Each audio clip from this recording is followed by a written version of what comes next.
The bases dropped on a new edition of Soccer Down Here. It's a Monday. It's December 7th. It's an overreaction Monday. So we'll be taking your reactions on Twitter, at Soccer Down Here, on email, soccerdownhere@gmail, or you can join us on the Twitch pitch, twitch.tv/soccerdownhere. We've got one finalist in MLS Cup, and we know where it will be next weekend. That's Columbus, Ohio. We've got a rumor about Atlanta United's next manager. We talked about that on Saturday night. We'll continue to get into that with your questions about it. We will get into Seattle and Minnesota tonight. That's on FS1 at 9:30 this evening. We'll talk about the Liga MX final that we know who is playing now, and it is not what we expected going into the weekend, although we probably should have known better because Cruzazuleada has had a bit of a history doing these sorts of things, although this is way beyond anything they've done before. But they do have a bad history with bad luck. All kinds of stuff to get into. We got Champions League kicking off tomorrow, match day 6, some very interesting matches there. We have soccer over there coming tonight as well, 7 o'clock, on all your usual platforms, the app, soccerdownhere.net, on Twitch. Deep into Champions League there, deep into the Copa Libertadores match with Boca and Inter and everything else going all over the world. But we can touch on that today as well. Busy time. John Nelson, how was your weekend? Busy. And listening to a lot of stuff on the radio, watched a lot of stuff on TV. And it's good to be talking on a Monday morning. Breaking news sounder, please. Way to, change. Mm-hmm. It's officially official. The National Women's Soccer League announced today that its Board of Governors approved an expansion team in Kansas City to begin play in 2021, and an ownership group led by wife and husband team Angie and Chris Long. This is from the league itself. The move follows the winding down of operations by the Utah Royals FC. All player rights, draft picks, and certain other assets formerly held by Utah Royals FC will be transferred to the new team in Kansas City. According to Lisa Baird, this is a tremendous opportunity for our league. I'm absolutely thrilled to welcome Kansas City back to the NWSL. Kansas City is a soccer-rich community, and this fantastic ownership group is ready and able to commit the resources necessary for this club to be a massive success, if I could get my upper plate to work. Quotes continue. Okay. I mean, it's a big release with a bunch of quotes, but we now officially know that NWSL Kansas City is NWSL Kansas City. For more information, visit kcwoso.com. There you go. Not a surprise after the news that was breaking Saturday night. The expectation was that when Real Salt Lake was sold, along with the stadium and training facility, that the Utah Royals would be part of that. It's looking to be a little more difficult with selling Real Salt Lake. It hasn't happened yet, and the league could take that process over in January, which would get interesting. Utah soccer fans probably have to be a little bit worried right now. Utah women's soccer fans and RSL fans who are fans of the Utah Royals are very sad all weekend, and this is the difficult part about this. It's still a business. It's probably even more so of a business right now because of the pandemic, and it's not easy to make all these things viable right now. This was very bad timing for Deloy Hansen to fall off of the rails with all of his madness. And he brought this on himself, but he's hurting Utah soccer fans because of it. Because if the Royals are, I know they portrayed an expansion team, Kansas City, and then they're moving. They're moving essentially. I mean, whatever it means for paperwork reasons, fine, but they're moving. Does that bring into play the possibility that Real Salt Lake could as well? Now, the infrastructure there, I think, is pretty valuable, and I would be surprised if that's the case. But this has to open up that question a little bit as to could that be a possibility here? The longer you go without a sale, the more that you have to worry about that kind of a possibility. There hasn't been any rumors about it just yet, but you do have teams or cities that were vying for expansion that didn't get it. And they could be interested in possibly putting something together to purchase an existing team and bring them in. So it's going to be something to keep an eye on over the next month or so before whatever deadline MLS has to take over that sale of Real Salt Lake. But Utah Royals were well supported. Looked like that would be a very strong franchise in the NWSL. Stuff outside of the club's control made this an inevitability. Kansas City's a market that is an odd one in that the stadium doesn't appear to be available directly anyway with Sporting Kansas City, although there are some questions about how that could all actually shake out. Stay tuned on things out of Kansas City. I know there's been a lot of pointing and yelling and angry shaking of fingers at Sporting Kansas City. I think there's a little more to it, and Jonathan Tannenwald kind of insinuated that on Twitter. So stay tuned. There could be a stadium of their own for Sporting Kansas City, or not sorry, for whatever this team's called, Kansas City and NWSL. But I don't know exactly how everything plays out. It looks like there's some political battles to deal with there, and not politics in the government sense, some politics with the Sporting Kansas City ownership group as well. So stay tuned. I think it's all going to work out. I don't think the Longs would bring this team to Kansas City if they didn't have some kind of a long-term plan. Yeah, former FC Kansas City GM Hugh Williams has been tapped to be the team's head coach, part of the leadership team that won back-to-back NWSL championships in 14 and 15, working with FCKC head coach Vlatko Andonovski. And the Royals last night, as a part of their release, talking about the mutually beneficial transaction with the NWSL, had a sentence in there, provides clarity on where our remarkable and talented women will play soccer next year while enabling new ownership to reestablish the Utah Royals FC name and franchise at Rio Tinto 2 years from now in 2023. Well, that's interesting. And that could open up some doors that really haven't been talked about too much in that, yes, this might kind of be somewhat temporary in some ways. So stay tuned. Maybe if somebody comes in and purchases RSL and says, we're not quite ready to commit everything to this, but we will bring the Royals back. We just need a little bit of time. Okay, I feel a little bit better after stuff like that. So maybe this will work out, and that's one reason why you do the expansion, whatever. I mean, a lot of that's paperwork-wise. I mean, San Jose moved to Houston, but they retained the name and brand and history for a future expansion team. This way, it's basically like the Utah Royals are going dormant, and there's a brand new team in Kansas City. Oh, just the players moved over there. So, whatever. Whatever way you want to handle the paperwork. We'll talk about Gabriel Heinze rumors in just a second. In case you missed it, Columbus 1-0 winners over New England. They are hosting MLS Cup next week, no matter what happens in the Western Conference Final tonight. Artur, great goal from him, and the behind him angle is very, very cool. If you haven't seen that, I think MLS Soccer tweeted it out earlier. Great touch from him. It's a great layoff from Jonathan Mensah. Lucas Zelarayan was excellent in this match, creating chances. Columbus left the door open, and New England had some chances late. They just could not find the breakthrough. 16-10 shots for Columbus, 7 shots on goal to New England's 4. Matt Turner was huge, as he typically is for New England. I'm completely bought into the hype at this point on Matt Turner being one of the best shot stoppers out there. Columbus has 5 wins in their last 6, and they're finally getting the defense back where it needed to be. They were very good defensively early. It got out of whack for a while. They did not have a clean sheet in the last 11 in the regular season. You got back-to-back now. You have to be in that kind of mode in the postseason. And in 3 games in the postseason, they've conceded 2 goals. That's the kind of defense that will win you an MLS Cup. That's what it takes, and Columbus has kind of found that again.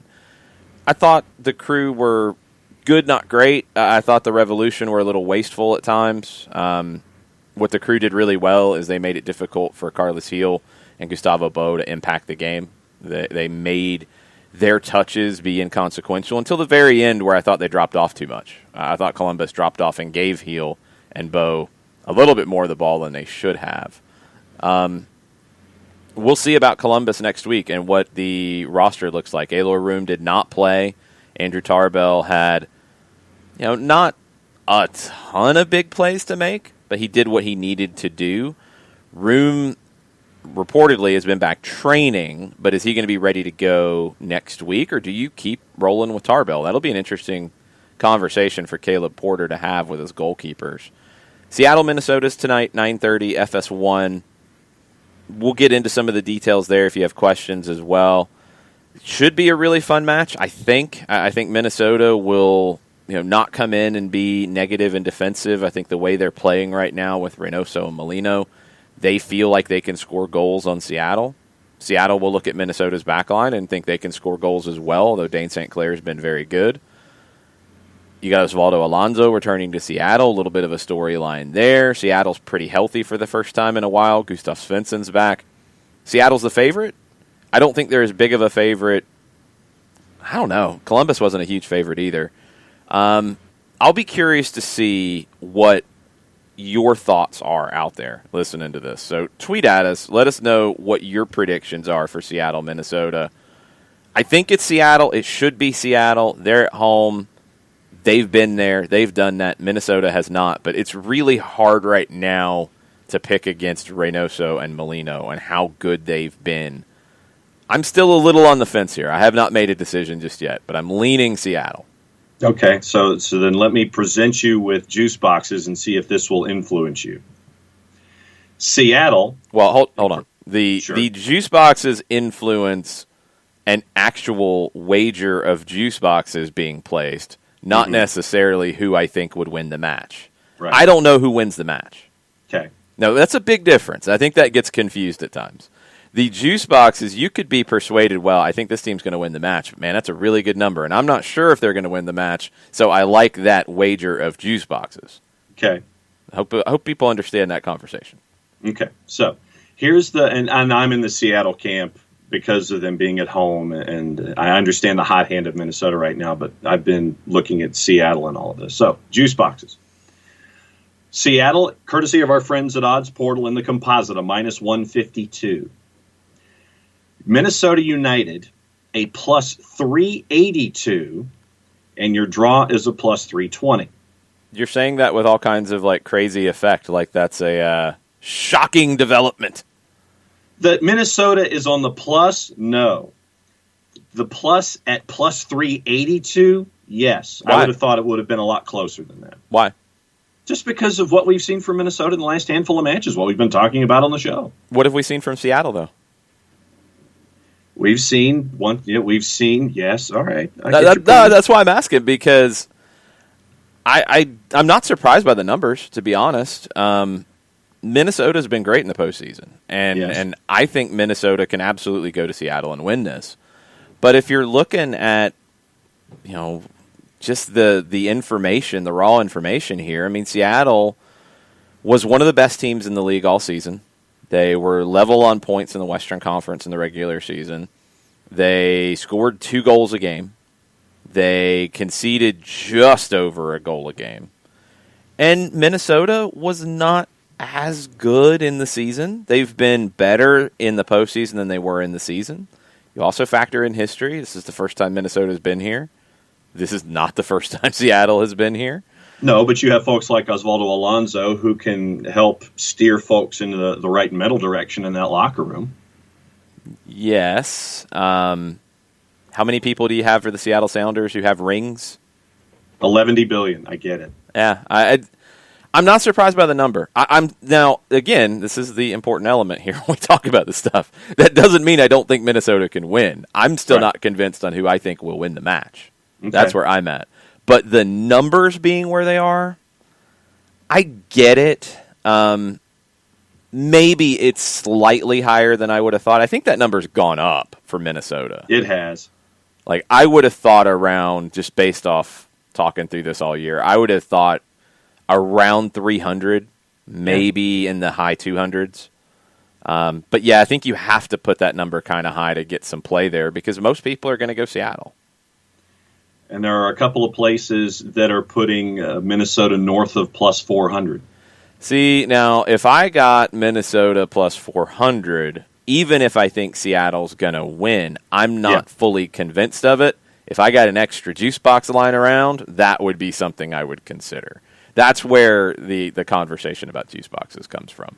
Because sometimes you're almost looking at, like, do I hedge my bets here? I think this one's going to win, but I'm not quite sure. That's a really good one if they win, and I think they could win. I'm going to go over there with something small over here. I'm going to go put that aloe juice box over here because I don't really care if I lose the aloe juice box. All right, let's get into the Twitch pitch because there are questions. If you got questions about Columbus, New England, you got questions about Gabriel Heinze, you got questions about other MLS rumors. Looks like Mauro Manotas could be headed to Liga MX in Tijuana, which is a bit of a surprise because Tijuana is not exactly a team with a ton of money.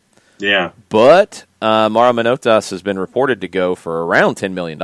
I'd be blown away if Tijuana throws that kind of money at Houston. So keep an eye on that one. There will be plenty more rumors in the MLS front that will come up. We'll get into all of that, whatever you guys want to get into this morning. We want your reactions to the weekend. React to me. Mataflow with a reaction to Liga MX last night. Oh. Another Cruzazuleada. That's a tough one to say. Cruzazuleada. There you go. Good job. You giggled. Okay, cool. Nice. Okay, so if you don't understand what that means, they are seen to be cursed, essentially. To the point that Mexico fans took Cruz Azul jerseys to the World Cup in 2018 and had fans of other teams in their group take a picture with a Cruz Azul jersey to try to curse them. There you go. That's the way it's seen in terms of the Cruz Azul curse. Well, when you have a 4-0 lead coming into the second leg, and no team had ever come back from a 4-goal deficit going into the second leg, and you lose that, yeah, you're cursed. I got nothing else. Like they had witch doctors out there in the last couple of years. They need to go find better witch doctors, whatever it takes. They gave up 3 goals in the first half with a 4-goal cushion. Then it looked like maybe they're going to hold on. Maybe the curse will be broken. Nope, 89th minute goal. Now, it finishes 4-4, and I know some people looked at that like, what? How did Pumas win? The rules in Mexico, and I have no problem if MLS wanted to consider this, the rules in Mexico in the 2-leg series is if it is level, the higher-seeded team from the regular season advances. They have the tiebreak. So that's how this went down. Pumas had the tiebreak. They go through at 4-4. They had the better regular season. They set history for the first time this has ever happened in Mexico. Cruz Azul did have one issue, Jesus Corona. He was actually listed on the bench, although he wasn't on the bench, which I think there's got to be some questions about that. Tested positive for COVID on Friday. And some of the reporting was that this was part of the CONCACAF testing procedures for CONCACAF Champions League. Because, Cruz Azul has to get up off the mat after this game, after losing in this way, and they got to play in the Champions League in 10 days in Orlando. Be very curious to see what they look like. Pumas will be playing León. León won their second leg 1-0. 2-1 on aggregate. They advance over Chivas. Expected, I think, with the way things went in Game 1. Game 2, it's at León. They did what they had to do. They go through. So it will be Pumas and León in the final in Mexico. So then let me ask you this. With soccer over there tonight, how much of this can I have in my Conca Cinco, considering we're talking about it right now? Oh, so now I've just ruined your Conca Cinco because we talked about a big story in CONCACAF. No, but I just don't want it to be redundant or repetitive. That's my point. Well, then why would you have any of some of the things we've talked about in there? I mean, to mention the game, of course. Yeah. What do you want to know? No, it's like, okay, so never mind. I know how I'll handle it. All right, I got it. All right, I got it figured out. I'm good. All right. Okay. It's like Joe Pesci in Lethal Weapon all of a sudden. Okay. Yeah. I know what I'm going to do. All right, I got it. Yeah. All right. Sean Vergara is very happy because Tottenham is on top of the Premier League. They are. What goal differential's got them there right now? Yeah.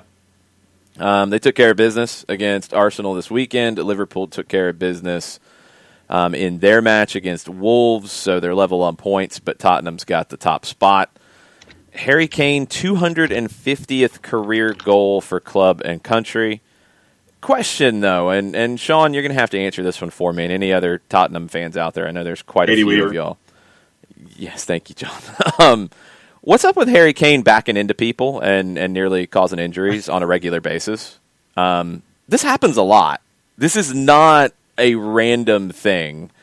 Maybe there are some people out there who are anti-Spurs fans, and they are waiting for these things to happen to show all of the different instances. But there are all of these different instances. He's got to stop doing that. And I want referees to punish that better. It's one of those things that I feel like referees really struggle with. When you see an aerial ball and somebody goes up for it, if the other person doesn't jump, how do referees handle it? There's not like a clear and defined way, I don't think, because sometimes the person who jumps goes up over top of the other one and they can't jump. Okay, yeah. I get that's the foul and the person jumping. But other times, and Harry Kane might need to be watched a little bit more closely for this, the person who doesn't jump knows exactly what they're doing by not jumping, and they undercut the person who jumps. Exactly. And that's incredibly dangerous. Harry Kane's got to watch that, because there's enough of a story out there on this now that referees should probably be watching it a little more closely. I like Harry Kane a lot. I like a number 9 who can create for others. I love that element of his game, but stop undercutting people, yo. Got to stop that. Walchara wants to talk about Gabriel Heinze. While I'm excited to have him, and that's a rumor. This is all rumors. If you missed it this weekend, Cesar Luis Merlo, who is a Tier 1, top A+, whatever you want to put, source out of Argentina, is reporting that it is close for Gabriel Heinze to come to Atlanta United. There were follow-ups on it that just advanced, or didn't really advance, just reported what Merlo said. The only advancement I saw was the potential for Javier Mascherano to join that coaching staff. It sounded like he had declined the option. He just retired. We'd mentioned it before when the first Heinze rumor came up about the possibility of Fernando Gago joining that coaching staff. That could still be in play. Heinze's lead assistant at Vélez is trying to get his own first-team job somewhere, so Heinze will need to kind of readjust his staff a little bit. Walchara says, while I'm excited to have him, I can't help with him being frustrated with current roster.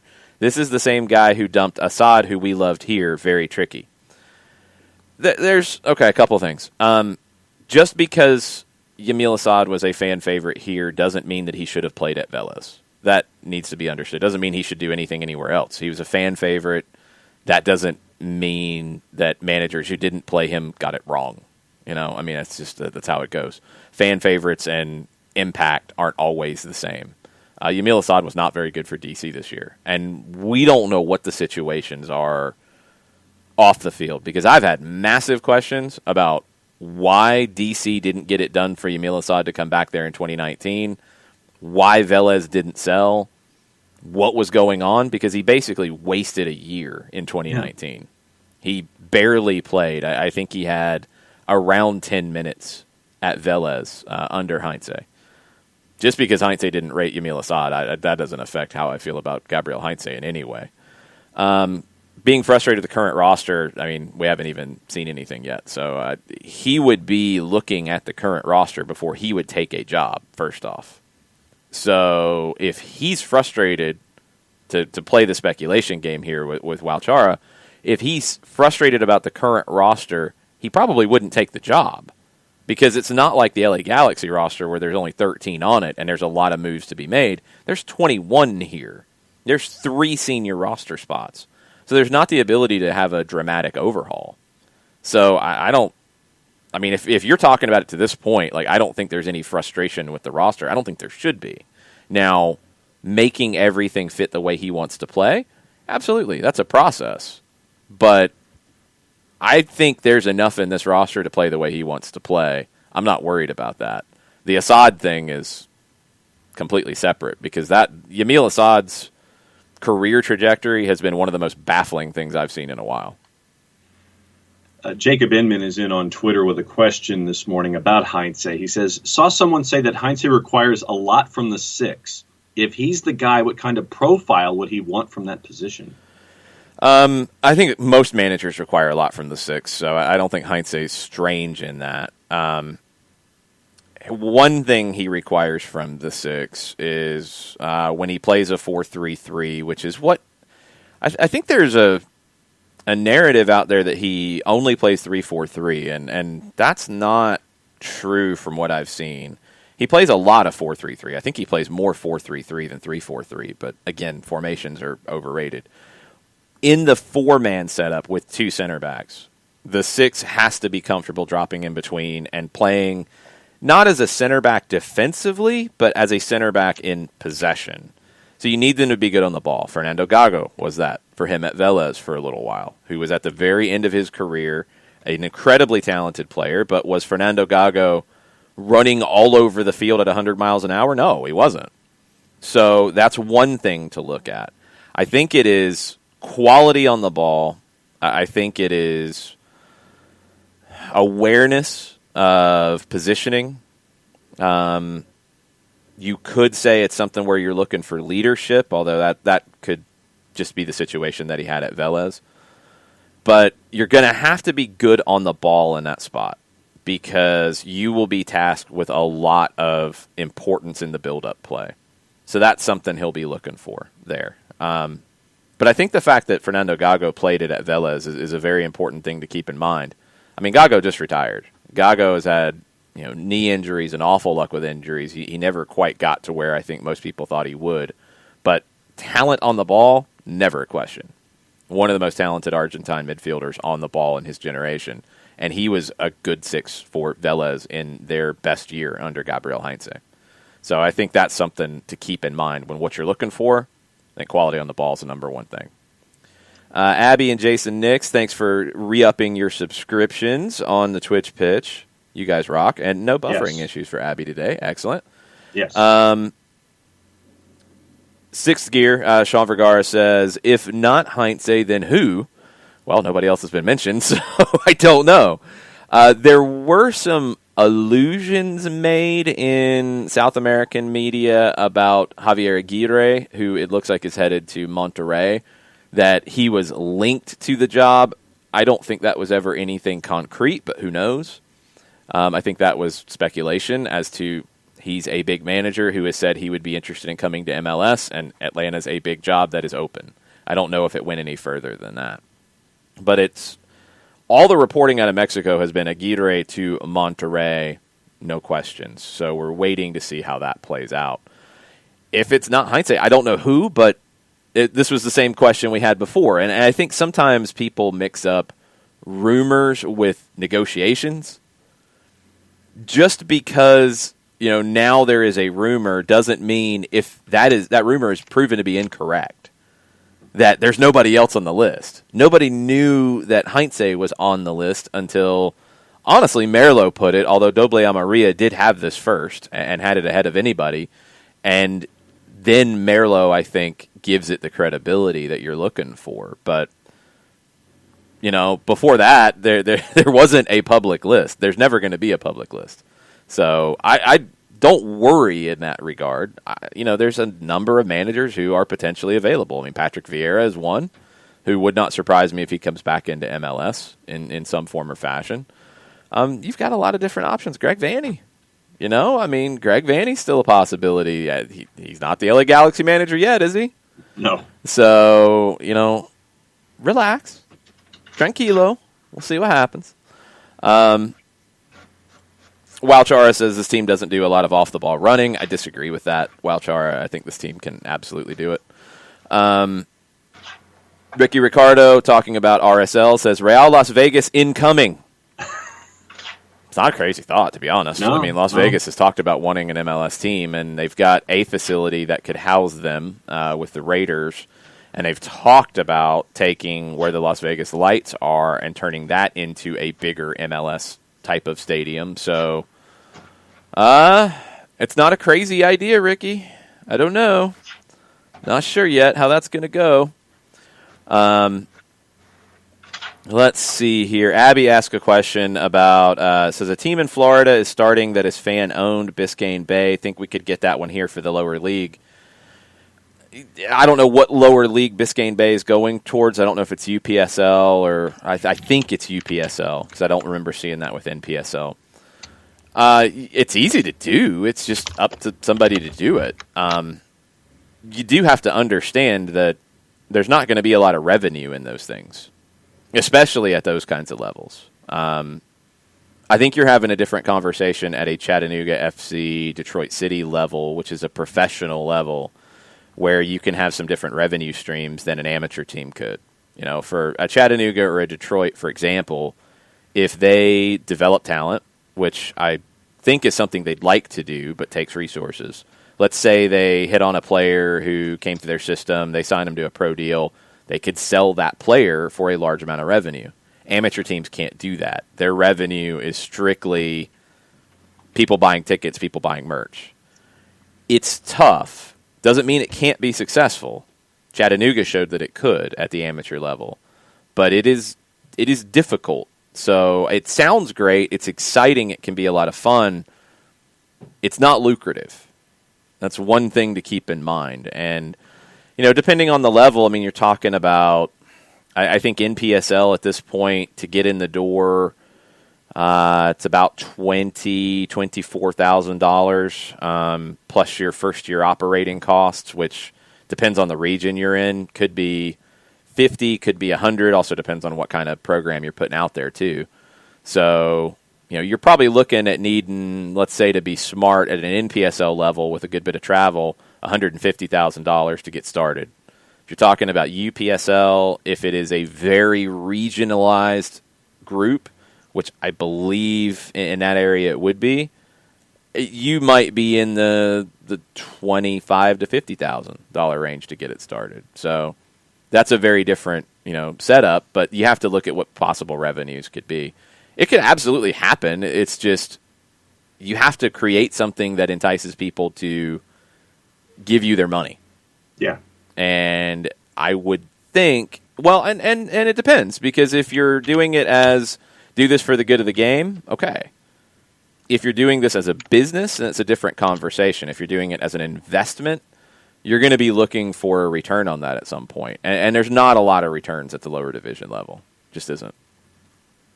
And as of yesterday, they have a poll up on their Twitter account where they're asking folks, in a perfect world, where would you like to see us play? So they're starting from scratch. Yeah. Okay. So their options are in PSL, UPSL, the Florida Gold Coast League, or somewhere else, and then asking for suggestions for that regard. With stuff like that, my only thing I would caution people is be very careful that you know what's going on with that organization. And I don't know the Biscayne Bay situation, so I couldn't tell you if it's a good situation or one you might question.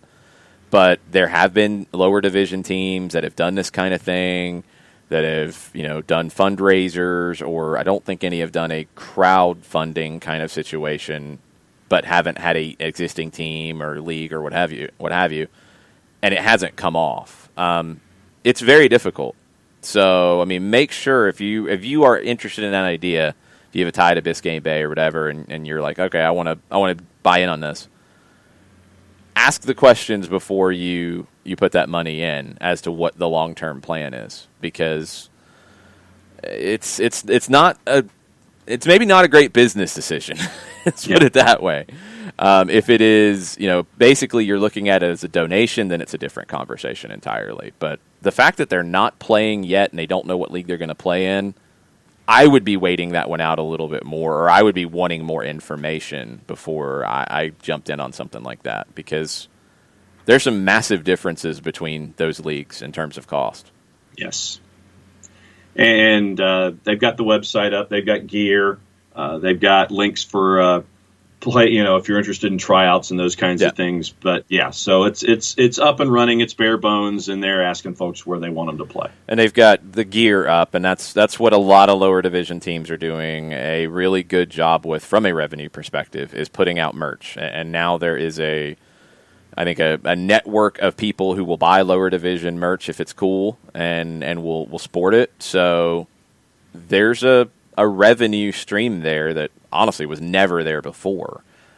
But is that enough to build a club on? That's the part that I don't know. A lot of it depends on what level they're going for. I mean, if they're going to play in the local, and Florida Gulf Coast League is not super local, but it's pretty local. If you're going to play in that, yeah, you might be able to fund it off of a few people buying in and selling gear and playing locally. If you're going to play NPSL, you're going to need a lot more than that, I think, unless you're going to sell a ton of gear and have a bunch of investors on board. Right. It's questions I think you have to ask at these levels because you want these teams to last, and we've talked about that from day one on this show. Like when teams come and go, it's not good for that area. It's not good for the game. It's not good for the leagues involved. Any team that's coming in new, like sustainability is the first thing I'm going to ask. Is it something that can last and grow? That you need those answers to me. I think that's just a critical element here. Yeah. Talking about Columbus, Jason Nick says, I think Aloy Room comes back if he is able. I think so, too, but hard to turn away from Tarbell after good performances in the last two. Not great. I mean, he didn't have a ton to do, but still good. It's tough. It's going to be an interesting decision for Caleb Porter because if Room comes back and doesn't play well, then there's going to be a lot of questions. There's going to be a whole lot of questions. A lot of it's going to depend on Room and how he trains, though. And if he's been out and it is speculation that he tested positive for COVID, the dots connect that way, but that has not been officially said. Where's his fitness level? How is he going to feel coming back into game action without having played in a while? So that's a valid question to ask. Couple different people pulling from Minnesota tonight. Dr. D, Shiva, both pulling from Minnesota. Dr. D says Minnesota's proved they can go out and win away. That's a good point. Abby wants Minnesota to win, thinks it'll be pretty even. Burned asked, where will MLS Cup be? It will be in Columbus no matter what, because they had the better regular season record. So Columbus will host. It'll be the last game at Mopfre Stadium before Columbus moves into their downtown stadium next year. So that's kind of cool. It's a historic place in American soccer. It's not a beautiful stadium by any stretch. It was done to get it up off the ground very quickly. It is it's I don't know, because Texas has some really nice high school stadiums. It's kind of unfair to say because it has a professional infrastructure in there, but yeah, it's no frills. I've been to games there with Atlanta United. I went to a U.S. World Cup qualifier there in 2005 against Mexico. It's a good place to see a game, but it is not a fancy stadium by any stretch. It was also very, very important, though, and it was something that Columbus really pushed for from before they even had a team. This was the plan, and this was something that Lamar Hunt committed to from day one when he took a financial stake in Columbus. He wanted to get a stadium built. They played at Ohio Stadium for a couple of years. He was bound and determined to get the stadium built. He went through a lot to get it done, and it was hard to get the land. It was hard to get financing. It was hard to get anything for it, and he finally just said, look, once he got the land, I'm building it. This is my money. I'm doing it. And he got it done. And that was 99. And that started the road towards what we've seen with a lot of teams owning and controlling their own venues. And it's dramatically changed the financial viability of Major League Soccer. So it's an important place. Very cool that it goes out with a final. Yeah. Columbus, also just the whole Save the Crew movement, all of that. There's a lot of storylines for this game to be in Columbus, and that'll be pretty exciting. So we'll see who they face tonight. Yep. A couple of folks in on the Twitter side of things. Nathan Pugh's in this morning. He says, I think the winner comes out of the West. I just don't think Columbus can outscore anyone based on playoff matches. Yeah, I do wonder about that. I mean, Columbus has got a couple of clean sheets in a row. I don't think they've been all that convincing. They have been battling back from not training normally and all the challenges that have come up. So, that's a built-in reason why maybe they haven't been as sharp as you'd like for them to be, but they have to be better. And I think they have to be better if they get that lead. I thought the Revs were going to find a way back into this game yesterday. I was really surprised at how loose Columbus was late. They did not lock the game down. No. Caleb Porter talking about the game, he said, I thought we took the game over second half. We dominated. We did our thing, got on the ball, pressed, possessed, sealed off every counter. Late, we had to make a few plays in the box, which you're always going to have to do, but these guys have become winners. I think Porter, saying that publicly, absolute right thing to do. I think he'll be looking at, man, that was a little shakier than we would like late. They want to close this game out a little more comfortably because, yes, you're going to have to make plays late, but they dropped too deep, I thought. And Taylor Twellman asked a good question on the broadcast with when Columbus started looking at subs after New England had to make their moves. Should Columbus have looked at going for it to put the game away, adding an attacking sub on, or bringing on like a Fatai Alashe and sitting deeper and defending deeper? They kind of just brought on fresh legs, is what it felt like. And it was just shakier than I thought. They gave Carlos Heel way too much time on the ball late in that game, and it ultimately didn't hurt them. But I don't want to roll that dice with Reynoso or Molino. I don't want to roll that dice with Ladero, with Ruidiaz. That's got to be better in the final for Columbus. Depending on who comes out of the West, I think Seattle would be the favorite over Columbus, even in Columbus.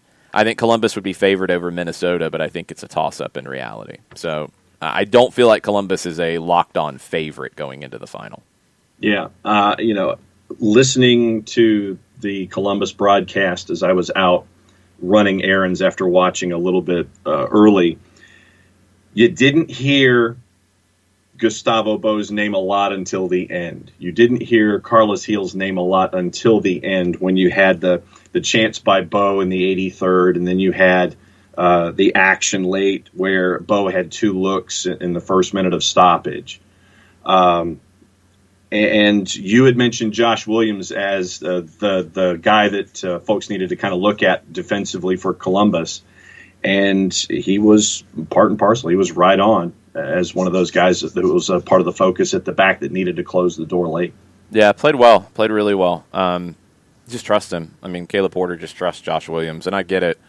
I think Abubakar Keita needs to be that guy next year, or he needs to go elsewhere to play because he's got the potential to be a top center back in this league or potentially in Europe. But right now, in these big moments, Josh Williams is the steadier hand to play next to Jonathan Mensah. So, all right. What else we got on Twitter? Nathan sends us video of Jurgen Klopp doing his three-fist punch pumping post-game salute. A lot of P's there this morning. It was good, and Soccer Over There note quickly, it was really good to hear You'll Never Walk Alone, even though it was 2,000 fans at Anfield this past weekend. That was very, very cool. Was Jurgen defensive about anything after the match?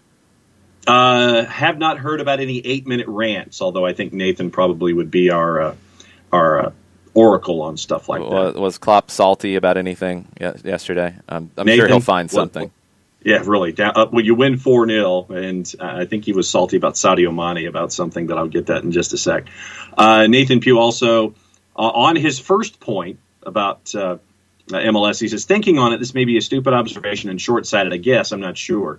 Columbus just does not look overly convincing. Got the W's needed, yes, but toiled hard against Nashville and the Revs. Yeah, that's how I felt. I get the toiling against Nashville with not having normal training in any way that week because of the outbreak they had. So I can buy that.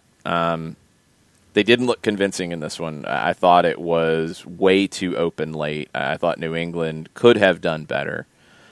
I didn't think Columbus looked all that convincing against the Red Bulls, to be honest. I think Columbus is a very good team. I've not been on their bandwagon all year. I felt like there were better teams.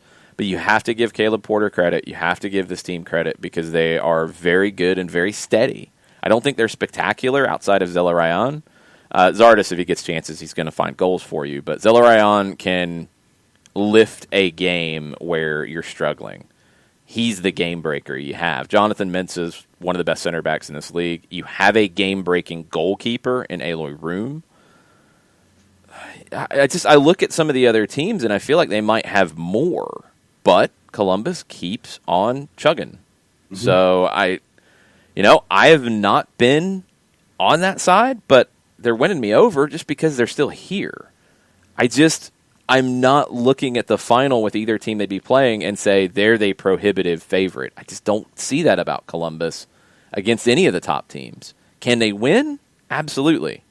Because they're good defensively, and they've got a game changer in Zelarayan, and they've got a striker in Zardes who can score goals. Sometimes it's that simple. If you have those things in place and you do enough in everything else, you're going to keep moving forward. I thought Nashville could have won that game. I thought New England could have won the game. So they didn't, and Columbus is still here. We'll see what happens in the final. The plan is for them to host it. I know there was a report that it could have to be moved to a neutral site. I don't think that is in the cards, but who knows how this week could go. It's a little challenging as Newcastle's finding out. That's over there. Newcastle's game with West Brom is at risk of postponement. The Telegraph reports that COVID cases are well into double figures. Players have been given individual training sessions to do at home, but they're not training. If they've got double figures on COVID tests, it's going to be very hard for them to play West Brom. And this was the reason why some said that they should have played the last game with whoever they had available, because now you're going to run the risk of postponing two. Yeah. And that's going to be a real challenge for the schedule makers. That's going to be a real challenge in the calendar to get these games played. The plan in England had always been, I think the plan in Europe mostly, has been if you have positives, they don't play, they're isolated, you call up guys from the U23s or the U20s or whatever, and they play. Yeah. And Newcastle was able to not do that in that first time. And now it looks like you could have another game at risk against West Brom. And that's a massive game for West Brom. And they're going to be demanding to play it. Yep. Because they've got a manager who could be fighting for his job in that game.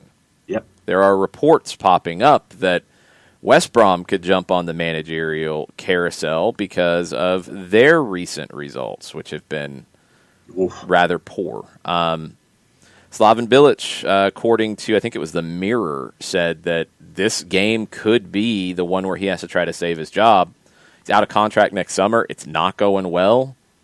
They've given up 23 goals in 11 games. They've got 1 win, 3 draws. They're the worst team in the division. He's going to be begging to play that game against whatever Newcastle can put out, and Newcastle's going to say, well, you postponed our last game, and we have more positives now. The Premier League has opened up Pandora's box on this. Mm-hmm. We will see where it goes. Colonel on MLS Cup says no matter where he goes, he wins MLS Cup. Tonight's result is meaningless because Columbus at home has Darlington Nagbe. He's going for his 3rd MLS Cup with his 3rd team. I've seen a lot of people say this, actually. And Nagbe would be 3 for 3 in MLS Cup finals if he wins it with Columbus. He's won in both of his MLS final appearances. He's got two MLS Cups in about 10 years on the field. Don't know if it's a guarantee just because of his presence. Yeah. I know we love Darlington Nagbe in Atlanta, but he's got to be a little bit better defensively. I'm just saying. But that was the question all year long. And again, this is why I've wondered about Columbus, but they keep proving me wrong and proving anybody else who wonders about them wrong too. I wonder about Nagbe and Artur as you're holding midfield. I don't think either one is good enough defensively under the proper amount of pressure, but they keep finding ways to get through. So if you can dominate possession, it doesn't really matter as much. If you get somebody that can get that possession away from you, I think they struggle when they have to defend. And whoever comes out of the West is going to be wanting to make Darlington Nagbe defend deep, make Artur defend deep, because neither one really loves to do that sort of thing. Yeah. And Colonel's in on this side of things as well with a couple of notes. Okay. He says, congrats to Dundalk FC 2020 FAI Cup champions. They're 12th, 2-4 in the final after 11-0 in the semis. And he's got a nice photo of them lifting hardware. And how busy have you been on the Twitters this morning? A little bit. Why? Apparently, the Colonel says that icons have been disabled on the Twitters. Icons? Icons have been disabled. And he's doing a bunch of hashtags. And apparently the appropriate pictures that go with are not going with it, because he had a couple of Atlanta United hashtags and no Atlanta United logo followed. And so he's going hashtag Whiskey Tango Foxtrot Twitter. I don't know. I don't know what's going on with that. Not sure. Yeah, so he was confused about that. I'll have to dig into Twitter politics and see what people are yelling about there. Shiva is in on the Twitters and says, I was hoping for a team without a star on their crest to win the cup this year. So let's go Minnesota United. Thumbs up emoji. Okay. I have no problem with that. And Nathan also said that he never has really understood the juice boxes. And he says he's a gambling simpleton by his own admission. Okay. There's probably a little more context to that, because it's how I was explaining how we talk about juice boxes and how it's not always, I think this team's going to win. Yeah. I think they could win, and that's a really good number if they do win, and yes, I will put juice boxes on it. That's, I think, the thing that Nathan was not necessarily getting when we talk about it at times. Okay, more stuff on the Twitch pitch. A lot of back and forth about the possibility of MLS Cup being in Orlando. I don't think it's likely, but man, it's 2020. I have no idea. Mm-hmm. Mezzano says, let's talk about the goal getting called off in the Mönchengladbach Inter game. Did you lose yourself at the time?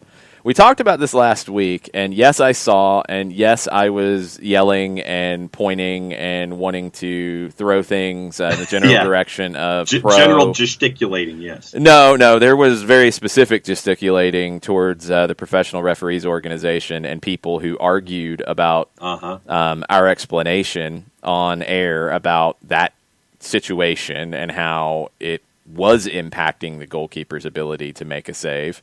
Now, we saw this in Juventus as well this weekend in Torino. There was a very similar kind of call with a player who was not in the line of sight of the goalkeeper. And according to Pro was saying that if they're not in the line of sight, they're not interfering with the play. Well, the referees in the Champions League disagreed, and the referees in Serie A disagreed this weekend. You can absolutely impact the play if you're in an offside position and not in the line of sight, because the goalkeeper has to potentially play a deflection. And when the shot is right at you, then yes, you affect the goalkeeper's ability to do their job. And I think it's unfair for a referee to say, well, no, it doesn't, because the goalkeeper can see it. Have you played goalkeeper? Like, if somebody's in the six, we talk about it all the time, and I think the example I used was on a free kick, where they float a free kick into that area, and sometimes the free kick gets through everybody and finds the back of the net. It's like, well, why didn't the goalkeeper make the play? Because it could come off the attacker in front of them, and they have to hold their ground as much as possible. Yep. So, yes, it impacts their ability. If somebody's in an offside position in front of the goalkeeper, but not directly in front of their eyesight, it can still impact the goalkeeper's ability to play the ball. So, we've seen two situations now that have ruled it that way. I feel a little justified in what I was saying about that Red Bulls match and the Caden Clark goal. Just saying. A lot of arguments about the worst Cruz Azul collapse and the 2013 Club America one in the final. I don't know if it's worse than this one. Karen Hell says it was. This one feels more shocking because it had never happened before. Yeah. But all of the gifs of Miguel Herrera losing his mind on the touchline is from that Cruz Azul final, just to give you a sense of how crazy it was. That was it. So maybe it's worse because it was the final. This one feels worse because there's no way in the world it should have happened. Absurd and ridiculous. Lots of Spurs fans. Very excited. Uh-huh. Mezzano says Conca Cinco is going to be Conca Dos because I stole your thunder. No. I think you can handle it. I think I can handle it. While Chara's digging Jose Mourinho's work at Tottenham and says about Harry Kane, Mourinho's made him not a good guy. I'm here for it. I think he was doing this before Mourinho too, though. Yeah, so I don't know if I can give Mourinho the credit for the backing into people thing. I don't think I can give him that. I can't do it. Can't do it. I'm just going to have to say that Harry Kane's got to be more careful. But Jose is really doing a good job at Tottenham. How long will it last? 3 we'll years. See. Yeah, third season. Sure. It's just because it's always by the book. Absolutely. Yep. Mm-hmm. Yeah, absolutely. It wasn't that way in some other places, but nope. It's all good. Yep. Okay, what else we got in the Twitch pitch as we continue on? Because we got a lot of Gabriel Heinze stuff to talk about. If you missed us on Saturday, we dug into it pretty well there. But if you have questions, we'll take them. We'll dig into it. I'm seeing all kinds of disputes now about his candidacy, and is it good? Is it bad? Is it shockingly amazing, or is it catastrophically bad? And I mean, he hasn't even been hired yet, people. Let's calm down a little bit about the histrionics with all of it, because it's getting a little silly. Let's see. I'm trying to make sure we've caught up on anything else as I go. People wanting to sing Wonderwall tonight. Jarrett wants to bring Chelis back for MLS times in Las Vegas. They don't want the lawsuits from that, my friend. They don't want that. That could go badly. Get him smoking in the first row of seats after he gets a red card at Cashman. Yes, that could go very, very badly. Modaflow, yes, I've downplayed Nagbe's defensive abilities. I have. He is not a true 6, but, and this goes back to a little bit of what we were talking about earlier with Gabriel Heinze in the 6. If you are dominating possession and you're controlling the game, you can play a 6 who's not a Roy Keane, Gennaro Gattuso, destroyer kind of 6. If you've got the ball more, or you're controlling the game with a high press, you can play a different kind of 6. And that's what Columbus wants to do. I think if you're playing Columbus, what you want to do is make them defend. Then that means you're going to have the ball. And you're going to have some patience with the ball and get Columbus out of their comfort zone. So it's a push-pull. I mean, you've seen teams be able to play not great defensive 6s and win everything because they control the game in other ways. You've also seen teams that sit back more that have to have a very good defensive 6. Columbus has been able to do what they want. If I'm playing them, I would want to take them out of that. Even if that means early on, I'm playing keep away with the ball in my half because I want to draw them out. Because I want to get them frustrated that they don't have the ball. Everything Columbus does is accustomed on having the ball. It's built on having the ball. I want to take that away from them. Even if that means my center backs and outside backs are racking up 60 passes in the first half. Don't care. I want to make Columbus get antsy. Because then I feel like you can handle them. So we shall see. Johannes included the point about the Utah Royals potentially coming back under new ownership. Alex Vejar in Real Salt Lake discussed that as well, and he said, interesting to me, the move allows new ownership to reestablish the Royals name and franchise at Rio Tinto, as you said, John. So that makes this feel a little bit better, but still. Yeah. It's got a Cleveland Browns vibe to it. In a way, I mean, a San Jose Earthquakes vibe to it, and that's worked out. So it can happen. It's the best way forward. I mean, if whatever's going on in Utah would impact the ability to field the team next year, you want the team playing next year, and you have somebody who's going to field the team next year in Kansas City. Cool.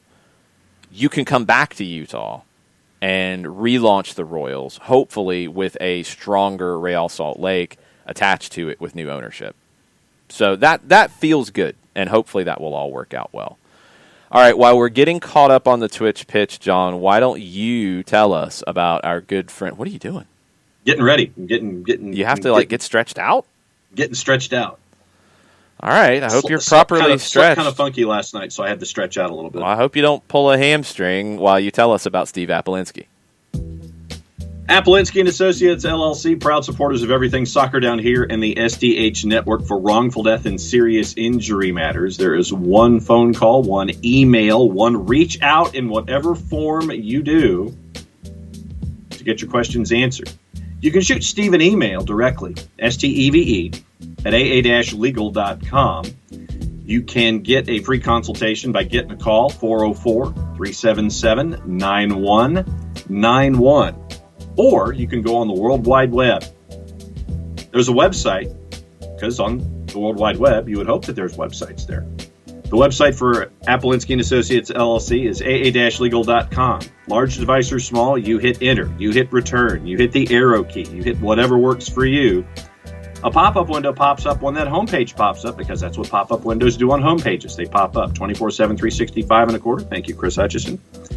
You can get your questions answered by someone at the other end of that pop-up window. Recognized as Legal Elite by Georgia Trend Magazine, being one of the top 100 firms in this here state of Georgia, over 30 years of experience, over $40 million in judgments for their clients in Georgia and Alabama for wrongful death and serious injury matters. It's the web, it's email, it's phone, it's however you do it these days. But the website is for Apolinsky & Associates, LLC, aa-legal.com. That was a weird conclusion. Yeah, because like I said, I was waiting for that bass line, and I think I was in between stanzas, and so I was like, okay, is that the note that I usually hit it with in that stanza? And I just went ahead and hit it. Got out of whack. Okay. It did. It's understandable. It happens sometimes. We got a little All bit the time. of this. Mentioned it earlier. It is now official. Javier Aguirre is the new manager of Rayados in Monterrey. Little bit of a surprise, I think, because he talked up MLS. He talked up potentially going back to Japan, and it sounds like he was very close at one point to going back to work in Japan.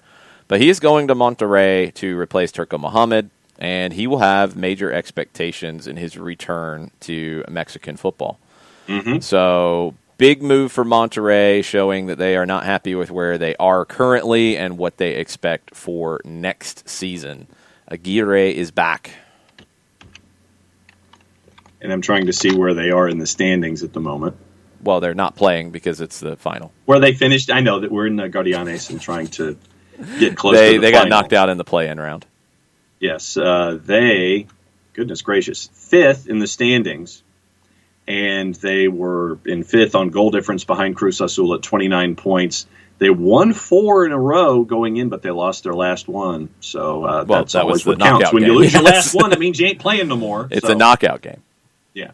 It's a knockout Finished game. fifth. They're not happy with being fifth, so you got a new manager. No. I mean, Monterrey is always going to have expectations of winning things. So you go to Aguirre now, and he is out of the carousel mix for other jobs. I think the door had opened a little bit on MLS with him just because of some of the things he said. And it still wouldn't surprise me if he ends up here in the next year or two. I mean, I don't know if he's going to be at Monterrey for 5 years. I doubt it. I could see him there for a couple of seasons. I could see him there for maybe 2 years. And if an opportunity comes in MLS, it sounds like he would be interested in working in the league. So very, very interested. Abby has a question about your hair today. Yeah, I got a haircut yesterday. That was part of why I was out and about. That was really exciting stuff yesterday. Oh, Abby was thinking you had an afro today. No, it could be my sleep pattern, but no, this is a straight-up haircut. I was out running errands yesterday. And here's a public service question. I'm posing this to the floor on a Monday. Okay. Our normal location here in Decatur, where we get our live Christmas tree for the Christmas tree season. You're seriously putting out a request for where to buy a Christmas tree? Because our place that helps the local community is sold out. And so I'm trying to figure out if anybody knows anything locally in this part of the world that helps out local causes where we can get a live Christmas tree. So I'm putting it out there. Okay. OSG Nelson on Twitter. Let him know. Yes, let me know. And follow him so he can try to make Twitter actually work because for some reason it's still confusing for John. Still confusing for John. Yes. Clayton Poss wants to know what the Friday night game of the week is. It is Colquitt County at Norcross in the quarterfinals in 7A. Oh, very nice. And Colquitt County is proceeding in the playoffs without their stud quarterback, Xavier Williams, who is out with a knee injury. And he is right now declared to Charlotte for his college days, but they're having to do things differently. I think they had 2 or 3 defensive scores last week in their win over Walton. So Recruiting 2020 at 7 o'clock, kickoff a little after 7:30 Friday night on all of your GPP platforms. A lot of good games in the quarterfinals this week as we are down to the field of 64. French football writer Jeremy Smith reports that Patrick Vieira might not be out of work for long. L'Equipe is reporting that he is among those being considered to take over at Nantes. Their manager, Christian Gourcuff, could be fired this week. So, Vieira might not be in the mix for MLS. Coaching carousel. It will be silly. It will get ridiculous. He could make that move over to Nantes. Nantes. Where are they at right now? Efforting. No, it'll take 5 minutes. It will. Probably. But there was also another story out of Ligue 1 that I got to find this morning about how apparently Media Pro missed another payment, and so in their TV contract. That's not good. No. All right, so Nantes is 14th right now with 13 points. Where's Nice? Nice is in 11th at 18 points. So so the guy would get fired at 11th and then jump in at 14th. Yeah. Really? And come on, France. Nantes is only 3 points out of the relegation zone right now. 10 points at -6 in goal difference is where Strasbourg is right now. So you're 3 points out of the relegation scrap. It's garbage. Yeah. It's not good. No, that ain't good. It's not good. Well, what's up with this Media Pro thing? What, they're not paying their bills? They're not paying their bills. Media Pro reportedly now owe French professional football a collective €350 million after missing the last payment over the weekend. They're pulling Barcelona kind of things. Yeah. I think that's 2, right? Or did they ever make up their payment that they missed earlier in the year?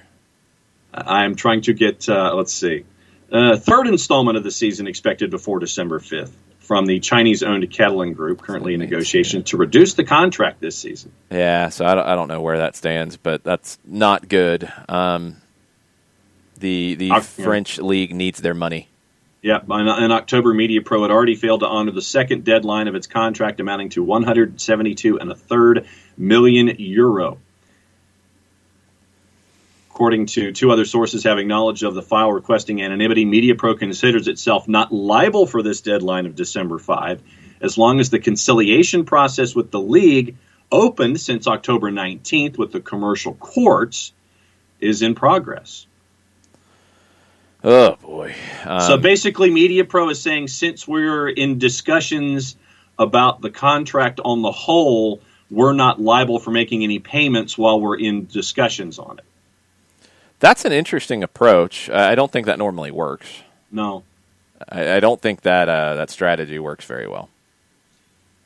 And the league has, from the end of October, Media Pro had warned at a press conference through their lawyer that the question of the deadline did not make much sense in the context of the procedure, meaning the mediation, which can last up to 4 months. Ligue 1, which has refused for several weeks to respond to solicitation on the subject, therefore finds itself €350 million in unpaid bills in 2 months from their main broadcaster out of an initial total amount of €1.153 billion annually for League One. $780 million supposed to come from Media Pro. Yeah, it's not good. They owe a collective €350 million at the moment after missing the latest payment. So, yes, we will keep up with that. Patrick Vieira might want to go somewhere where the broadcasters actually pay their bills. That might help. Yeah.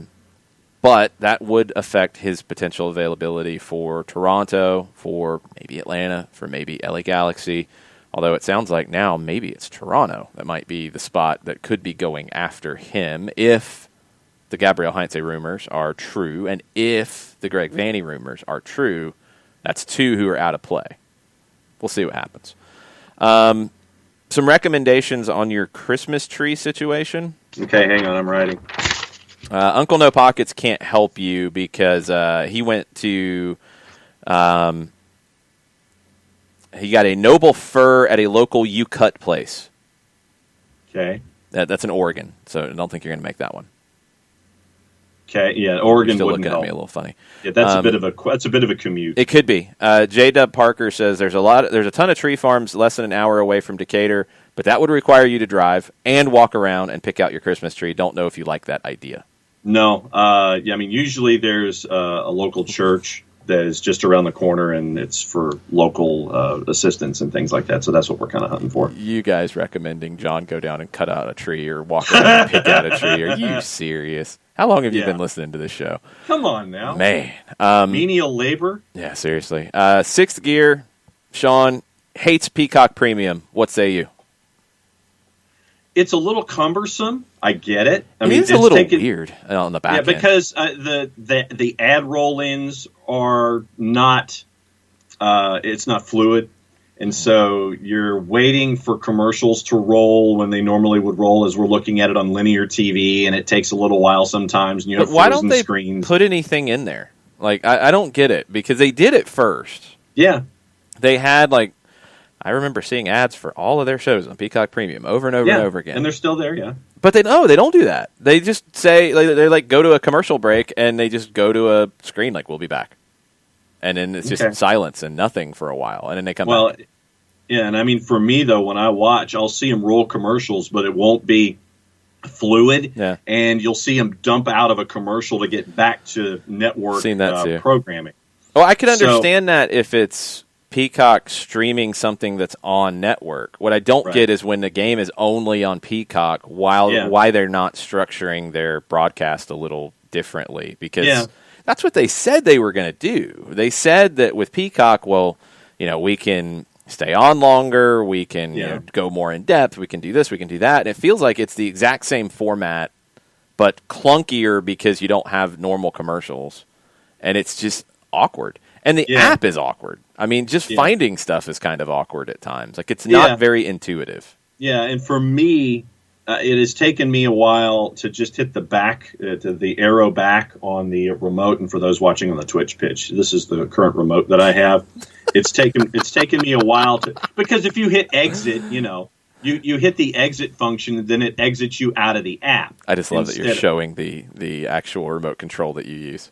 Well, but it's like you have exit and you have guide functions. Let me close it up. There you go. Exit and guide functions for those watching on the Twitch pitch. And then the arrow function goes to dynamite. And once again, figuring out hitting the back arrow is what will take you backwards one step instead of exiting you out of the app.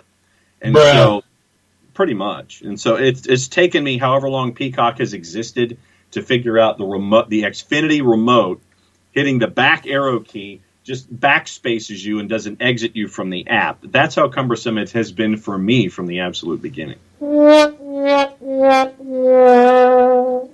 wrong. Oh, boy. But at least I've figured it out now to where... And the other thing that gets me is when the part of the cumbersome nature of Peacock is that when a broadcast of a singular event is over, it's like broadcast is over, and then you have to exit out of that particular game. Like if you're watching a game, instead of a bunch of different games on Peacock in a row being on one line. They don't structure it as a channel. No, it's structured as an event. As a program. Then you have to back out of the event, find the next event, get into that event, and it's back and forth and in and out instead of a complete and total line. That's a little awkward too, for sure. Jason Nix is with me on it. When you don't have commercials, you just show a still of Peacock shows. It's not a commercial. You don't come straight into commentary at the end of the half or a game. He's it feels awkward. Now, Sean says they put the good games behind the wall, which, Sean, I'm sorry, that's going to be, how things go. I know people don't like that. I understand it. I totally get it. They're trying to make more money, period. That's it. They've invested a lot in having the streaming service. Now you've seen NBC, you've seen CBS, you saw ESPN Plus. They're all trying to make their money on your subscriptions, so they're going to put games there that you have to pay for. That's just it's not going to go away, sadly. I wish it would. I wish somebody would pay enough to put it just on local ABC and sell the ads to make it worthwhile. That model is leaving us as we go. I just don't see that becoming a big thing going forward. Ricky with a question on TV says the NBA schedule's out. The Hawks got their first preseason game on Friday on FSS, 2-ish weeks until the season starts. Where is Sinclair/Bally's at with this deal to go back on the streaming services? I don't know. I actually haven't heard anything. I think they'll dance during the preseason and make you antsy, and I think there'll be a deal before the opening tip of the season. But I think they'll use the preseason games as pawns in all of it, sadly. That's my expectation. I think by December 22nd or 21st, whatever opening night is in the NBA, I think they get a deal done for all the former Fox Sports whatevers, or if they're going to rename them now. I don't know where all that stands. I think they'll have it done before opening tip of the season. But preseason, I don't know if they will. Yeah, no, I think that, once again, this is going to be something that is going to go all the way down to the wire. You're going to have a lot of public posturing from Sinclair/Bally's, because that's what Sinclair does.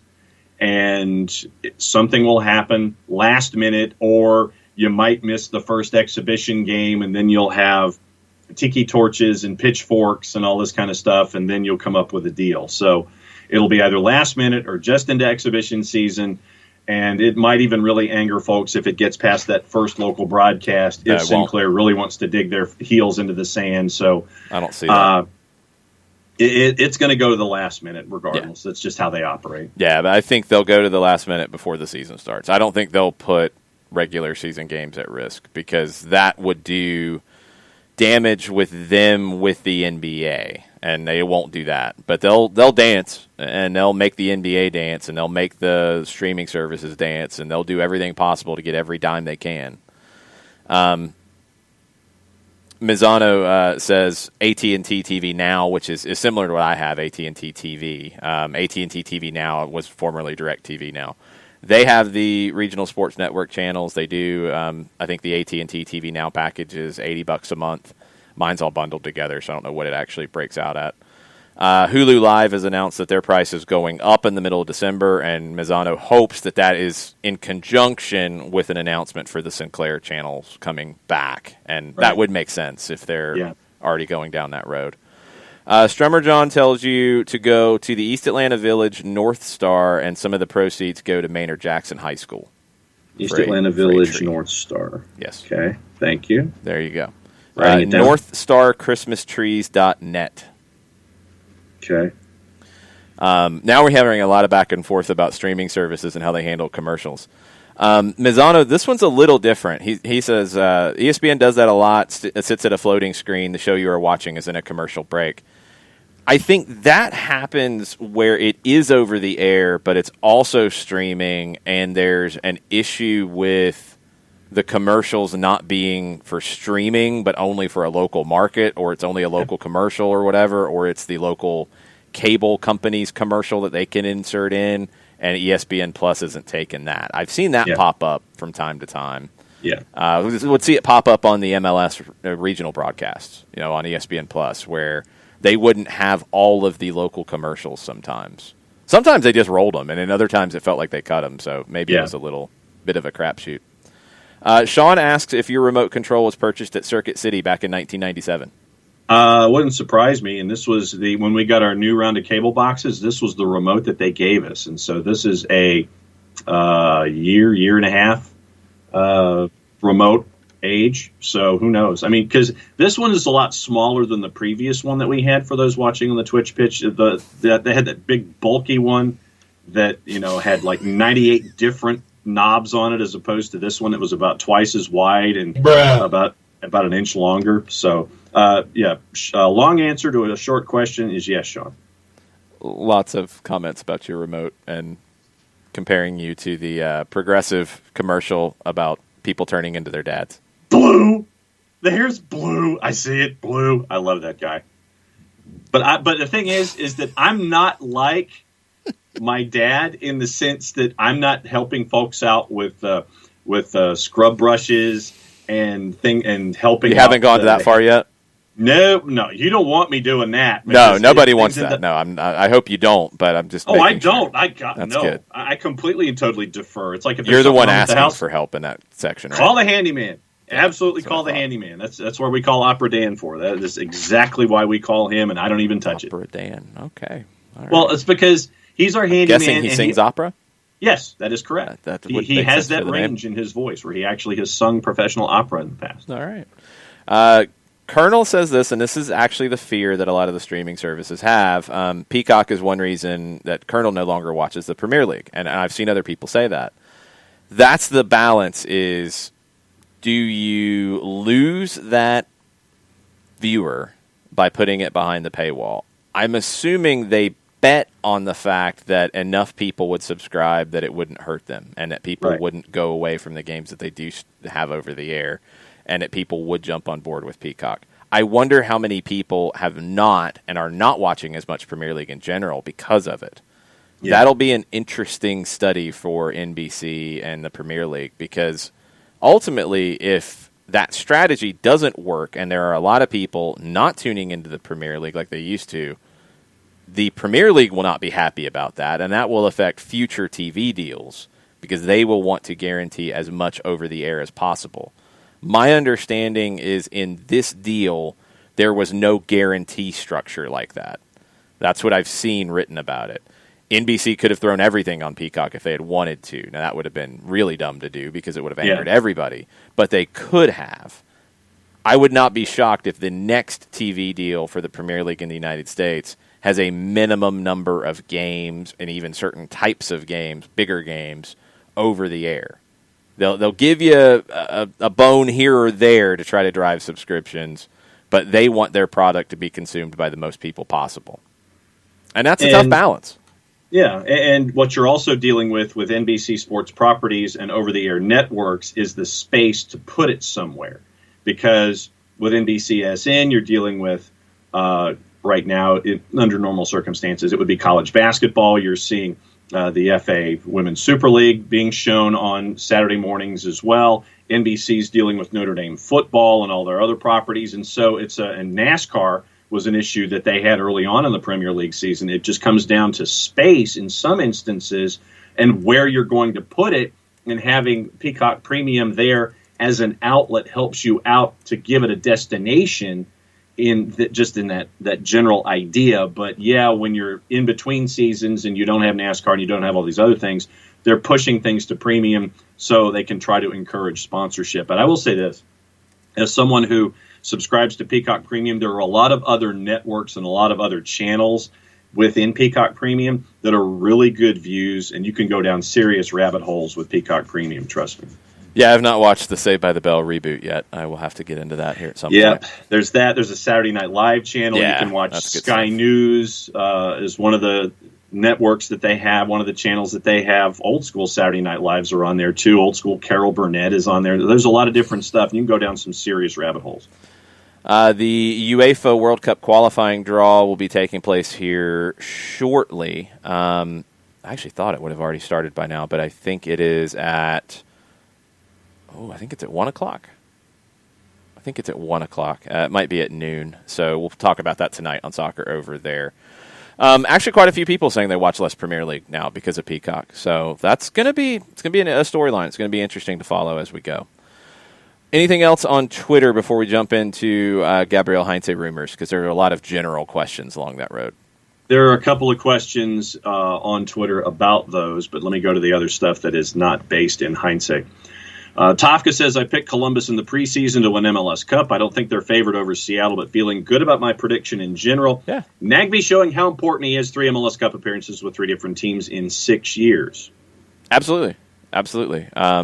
He has done very, very well. Columbus is very good. It could end up being one of those kinds of years where you have teams that look better at different points. You have teams that might be, a little more spectacular at different points. But the steady team gets it done. And you see that in any sport at different points. And that could be the case here. Columbus is very steady. They're very solid. And they do have enough to win against whoever they play in MLS Cup. I'll be curious to see what those numbers are. Because I think Seattle would be favored if Seattle gets there. I do think Columbus would be favored over Minnesota, but by how much would be the question. Yeah. Then Nathan Pugh, a couple of quick thoughts. He says he's unaware of any Klopp rants from the weekend. Oh, surprising. And he says he hasn't balked at all on Peacock Premium, but he is an EPL fan, so he watches more matches there than anywhere else. He doesn't subscribe to Fanatis because he doesn't watch South American footy. Yeah, and that's the thing. I think where the question comes is the hardcore Premier League fans are going to get Peacock because they're going to have to. The new Premier League fans, and this is where what like ESPN Plus is doing is going to be a challenge. I mean, Byrne says he's watched more Bundesliga, which I get, and Serie A as well. But I get that because Byrne has an affinity for the Bundesliga. So it's going to pull him away from watching Premier League casually and go over. I get that. The question is going to be those casual Premier League fans. Do they find the Bundesliga and get engrossed with it? Do they find Serie A? Do they, turn to the leagues with Fanatis? Do they turn to Liga MX? Do they turn somewhere else? La Liga, Liga. Do they go into something else more hardcore rather than, all right, my team's done playing, I'm going to go watch this random game? That'll be the question. And now that you can watch anything you want pretty much in the U.S. pretty easily without completely going broke, although it's getting closer to that, you have choice now. And that's what I'm finding myself do. I mean, years ago, if Premier League was on, I'm going to watch the Premier League. Common language. I know the teams. Easy. Done. Once I started to watch other leagues, it's like, okay, now, I might choose to watch this game in La Liga over this game in England. Now, I mean, I just look at whatever the best game's going to be. Or if there's a player I want to watch, or if there's a tactical system I want to watch from a manager, or there's a storyline somewhere I want to watch, and I'll bounce around to whatever. I'll watch Ecuador. I'll watch Argentina. I'll watch the Mexican playoffs. I'll watch the Premier League. I'll watch Serie A. I'll watch the Bundesliga. I don't watch the Premier League more than any other league. I don't. But that's me. I'm not your typical person here with this. I'm also a subscriber to Peacock because I feel like I have to be able to talk soccer all the time because I have to be able to see these games from time to time. I wonder how many people have balked on Peacock. That's the question. Yeah, and for me, in addition to Fanatis, which I subscribe to, CBS All Access, which I subscribe to because of the Europa League and the Champions League and how they've gone all out with that. For me, I have the Hispanic package on Xfinity where I can watch TUDN, where I can watch Fox Deportes, where I can watch Nuestra Tele, where I can watch CATV, where I can watch the Central American games, and that is so I can become acquainted with CONCACAF Champions League matchups and things like that, where I can sit there and say I can watch Olympia and Tagua, and I can see what's going on with them.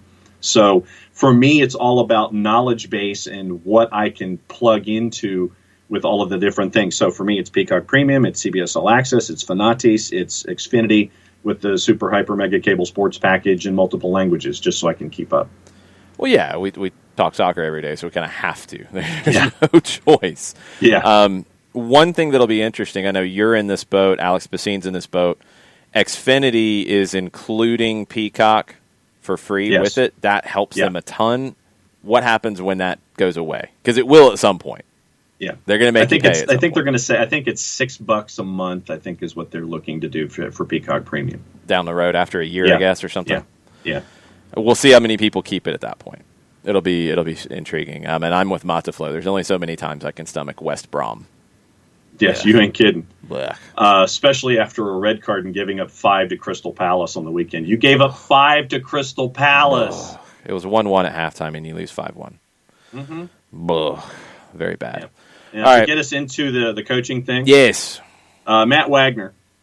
Of the rumors and those currently available, which candidate would each of you, at OSG Nelson and at Long, should be most excited to see get the job if it was announced today? Answer the question. I have a cop-out. Oh, I'm not surprised. What is your cop-out? For me, I'm trusting the front office in all of this. Obviously, they have a particular individual in mind, and I'm keeping an open mind as it comes to who they're looking for. That individual wants to win trophies. They want to have the same mindset. I want to see what road they go down, and I want to see who they're looking at for this particular thing. I trust them in their mindset and in their search. So I'm looking at it probably journalistically more than anything else. It's like, all right, so you guys have somebody in mind. Let's see who it is, and then go from there. I'm being very pragmatic in my approach. That's a cop-out. That's what I told you. I said it was a cop-out. Yeah, that's very disappointing, John.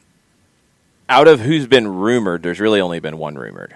So can't go there. Out of who's available and realistically available, let's be real about it. Mauricio Pochettino is not realistic. I'm sorry to burst that bubble again. Herrera's not available. So, I mean, he's not going. He's already said he's not coming to MLS. He's not leaving Club America to go to MLS. He's made that clear. So, he's not realistic. The realistic people, I think, who are in the mix at the moment, Patrick Vieira is realistic because he's worked in the league before and he's out of a job. Greg Vanney's realistic because he's had success in the league before and he's out of a job. Gabriel Heinze is realistic because he's been linked to the job. Dome Toronto. Dome Toronto has not been linked to the job. He has worked in the league before, and he's had success in the league, but he has not been linked to anything about a return to MLS directly. Those are your realistic options, I think, at this point. I will not put Turco Mohamed in the realistic options list. I don't think it went well enough for him at Monterrey to put him into that mix. I don't. Those are different kinds of options, and that's what we've talked about. Greg Vanney has trophies in this league. Greg Vanney's done very well for a long time in this league at a team that has some similarities to the way Atlanta's structured. Patrick Vieira has had success in the league. He doesn't have a trophy in the league. Doesn't have a trophy in Europe. He did get them qualified for the Europa League. That's good. He was there 2.5 years. Okay, there's some comparisons to somebody like Gabriel Heinze there. They're very similar in what they did in their last stops. Two teams that they were there for about the same period of time. They both got some praise for their coaching. Neither one won a trophy. Both qualified the team for the secondary competition that was available to them at the continental level. Dome Toronto has less first-team experience, at least recently. I'm not going to include the stuff before he hooked up with Pep at smaller teams. Recently, he has less experience than the other two. He has the assistant work with Pep Guardiola that will get your attention. His teams at New York City were very good. They had the best record in the Eastern Conference last season, regular season. Also got knocked out of the postseason twice, and not in great ways. First round out, they got knocked out. So there's questions about Dome Toronto there too. The previous profile of what Atlanta United's looked for, Greg Vanney would be the one who fits that the most because he's got trophies. He's also not international, and I know some people think that's the profile. It could be. Vieira, Toronto, Heinze have all had different levels of success, have all have different kinds of CVs, although Heinze and Vieira are probably far more similar. The only one who's been linked so far is Heinze. And he fits it for these reasons, in my opinion. The style of play is not a departure from where this club has been. And I know people see Frank de Boer's time as a huge departure. It was not. It did not get to where it needed to go. But the touchstones of the way they wanted to build, there are similarities between Tata, de Boer, and Heinze. There's a lot of similar touchstones in the way that they see the game. Now, the way they communicate that, different conversation entirely. But the foundations you'd be building about the way you play, there are similarities. The biggest difference would be out of those three, Heinze is the one who is the most aggressive with his pressing. It's not full bore, run yourself ragged craziness like some have portrayed. It is far more of a tactic for him than it was for Frank de Boer, where it felt like at times it needed to be. The counter press needed to be a bigger feature. It's more of a factor than it was for Tata Martino, although the narrative is that Tata's teams pressed a lot. They didn't really. They did early on, and he slowed that press down over time as he got accustomed to the league. Would that be something Gabriel Heinze would do? I'm sure he's talked to Tata about that. He played for him, so that's going to help. That's the question. But I think he fits because he's of a similar mindset in the way that this club sees the game based off their previous hires, which is good. The question from a managerial perspective would be, how does he handle being at a club who has an expectation of winning a trophy? Vélez didn't have that expectation. Argentinos did in the second division, but it's a second division expectation. And that's it. Tata Martino and Frank DeBoer were at clubs that had expectations of winning trophies. The pressure of the job was easy for them as managers. Now, Heinze's had that pressure as a player. You play for Argentina, you're going to be dealing with pressure. You play for Real Madrid, you play for Manchester United, you play for PSG at the time he was there. You have that expectation of pressure and what it means to win and how important it is to win. As a manager, he hasn't had that as much. Does he find that balance between the idealistic way he sees the game, which is in the Bielsa school, with the need to win games? And that's been a struggle at times for Marcelo Bielsa. It's a struggle for all of the ones who really subscribe to everything in that way of playing. And Heinze has been described as the most Bielsa-like of the Bielsa school. Now, he didn't manage under him. He played for him with Argentina. He won an Olympic gold medal with him. But he looks up to him. He admires that style. You see a ton of similarities. Would he adapt that style to MLS, or would he say, my style can overtake MLS? And that's a question, and it's a fair question. Any manager you hire, there's going to be a question there. And that's, I guess, maybe some of the pushback on some of the reaction right now. Anybody you hire, there's going to be a question. And that's okay. That doesn't mean it's a bad hire. That doesn't mean anything's bad. If the manager is available, something is going on for them to be available. Or there's some kind of question about their CV. Any of the managers we've talked about, there's a valid question about hiring them here. Would it work? I think there's also valid answers about all of them and how it would work. And I think Heinze, there's a ton of answers on why it would work. He's great with young players. He's done a great job at Vélez in developing young talent and making them better assets for the club. And he left Vélez in a better place than when he got there. He had no fear of playing young players. These are things that we know are going to happen here in Atlanta, whether it's homegrowns or young players you're bringing in from overseas. Stylistically, his style is very up-tempo. I think attacking, which is the way it's been described in a lot of cases, take that with a grain of salt. His team scored 27 goals in 23 last season. They were very good defensively. They were by no means a defensive team in the common description. They didn't sit back. They weren't negative. They didn't park the bus. They were a good defensive team because they put teams under pressure all over the field. They controlled games with their pressure and with their possession. They were not a team that was press to play, play to press. It was the other way. They pressed to get the ball back, and then they had patience in the attacking half. And they would knock the ball around, and they would create the openings. Looking at him more, looking at his teams more, looking at his style of play more, it can absolutely fit here and do well. Can it hold up over an MLS season with the travel, with the weather, with all of the different elements? That's a valid question. Or can he adjust? He's a young manager. He is still learning.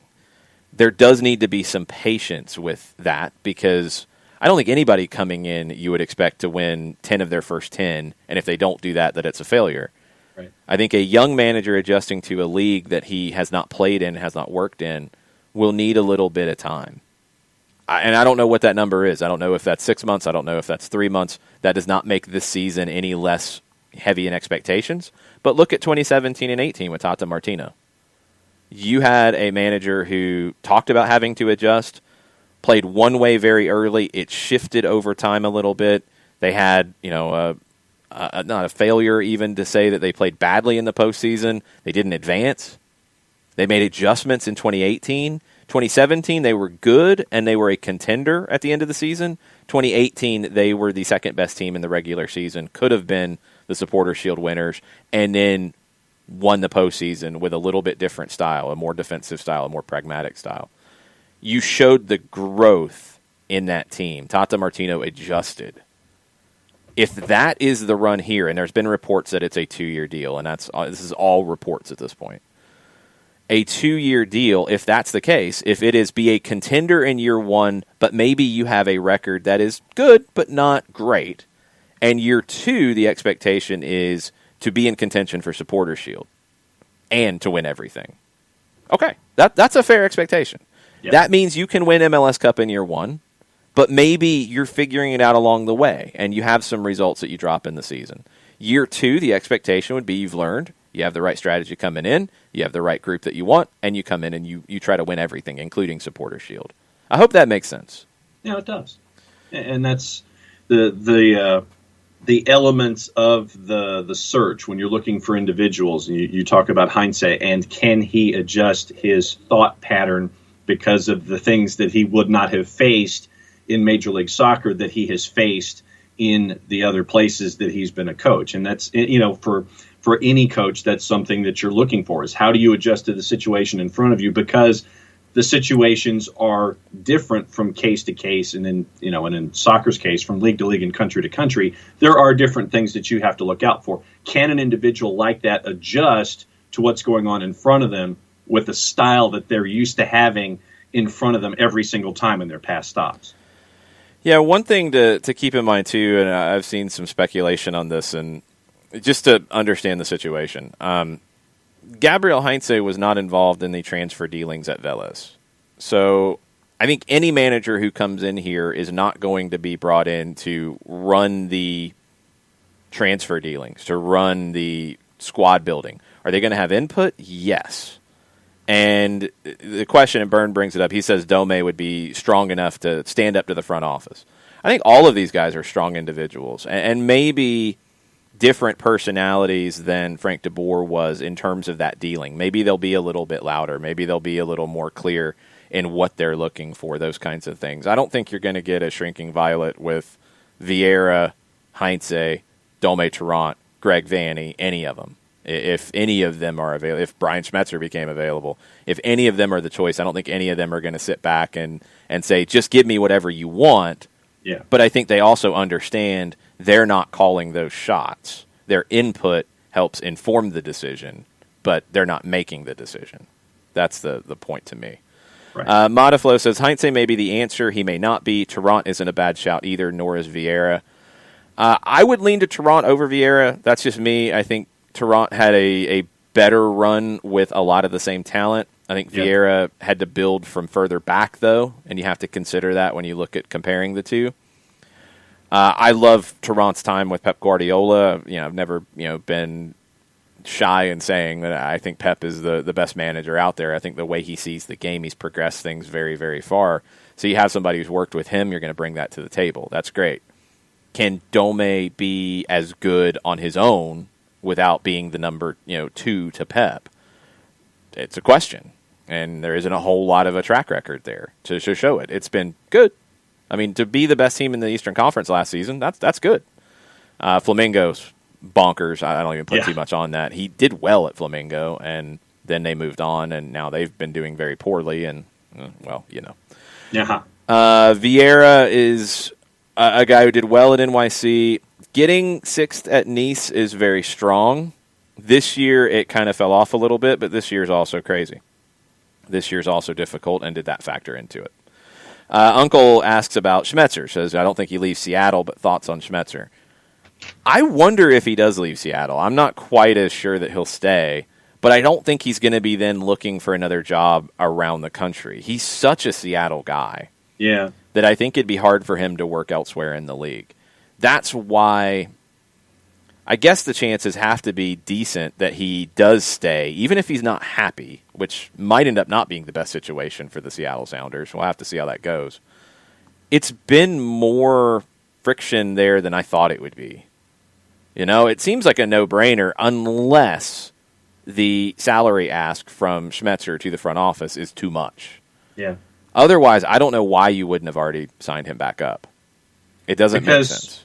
Because his salary number that we dug up was, $600,000 a year? That doesn't matter. It's what he wants. He's out of contract.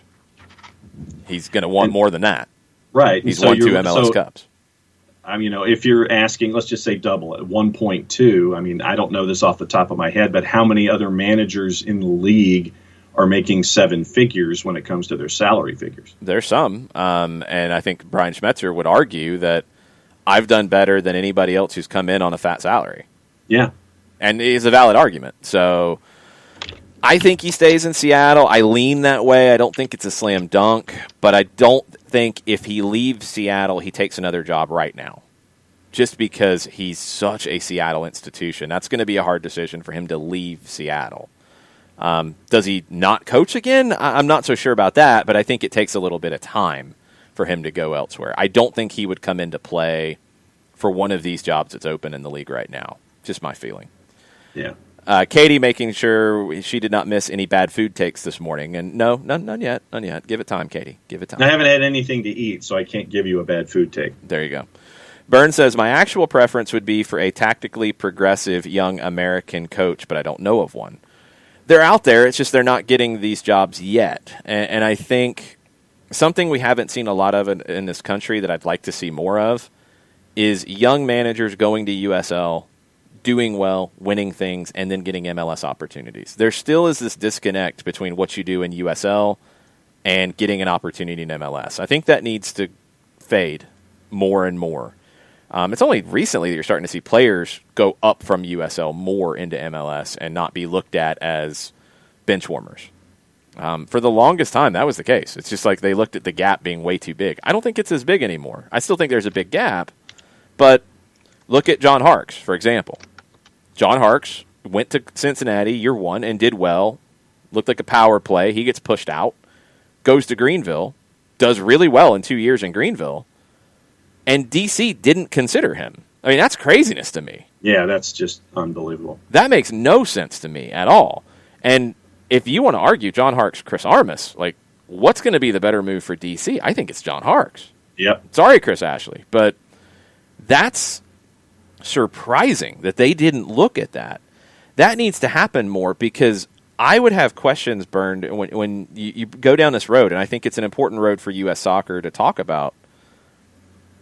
An assistant who hasn't been the manager. I'm going to have more questions about the assistant who is ready for the first team job, who has no first team experience.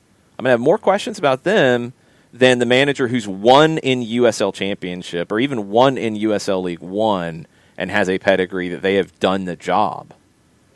I would feel more comfortable with John Harkes than any of the assistants that DC interviewed. No question. Because he's done it. He's been an assistant too in MLS, but he's done it, and now he's got a title to his name. That's more important to me. So I would like to see more young American managers go into USL Championship, go into USL League One, and have success. Michael Encian at Tulsa is one who was reportedly in the mix. Good. Okay, they re-upped with him in Tulsa. He's getting more money, I hope. Good. Next time an MLS job opens, look at what he's doing in Tulsa and measure it. If it's not good enough, it's not good enough. But look at it. Look at what Harkes has done in Greenville. Look at what other guys have done in USL Championship, USL League One, and consider it to make the jump up. It's an easier jump than being a long-time assistant in my book. Yep. Yeah, and for me, you mentioned John Harkes. You have a coach who has the pedigree as a player in America. You have a coach who's had success within the structure of U.S. soccer. And when you win a title, I think that should put you into heavy consideration for a job at the next level. So, yeah, the idea that Harkes wasn't even thought of by DC United was mind-blowing to me. Yeah, I can't believe they didn't give him a call. That just doesn't make any sense at all. Mazzano with a predicted bomba. Schmetzer wins MLS Cup. Post-game presser, he drops a bomba and says he's leaving Seattle to take the job at Atlanta. That would be a bomba. Yeah, it would be a bomba. Some of the discussion on the Twitch pitch about this, in general, don't get too locked in on rumors or profiles or this is it, and if it's not this guy, then I'm mad. Yeah. Don't be that. Don't do that. That doesn't accomplish anything. All it does is it sets you up to be potentially upset. Yeah. Be open-minded. Look at all the candidates. Have favorites. There's nothing wrong with that. But don't get so rigid to where you're yelling about a rumor like, that's wrong. No. Well, why not? It's a rumor, first off. And there's none of the people that have been in any way rumored or are available and are realistic that are just, no. There's none of that out there. All of them have positives. All of them have questions, but all of them have positives. There's not some, in concrete that was etched in 1842 about this is what the manager should be. You do not deviate from this concrete slab. No, you adjust. If they're from South America, great. If they're not from South America, it could actually work. If they're American, wow, you could be surprised. If they're South American, they could be a failure. Just because they're from Argentina doesn't mean they're going to be the best. There's no way to know that. Don't get so locked in. Don't etch it in the concrete slab. Be able to adapt. Because Brian Schmetzer has got trophies to his name. He's got rings. Yep. If he was the solution here, hey, just because he came in and was negative in 2018 doesn't mean that he would play that way all the time. Seattle doesn't play that way all the time. At that time, he needed to because his team was pretty poor.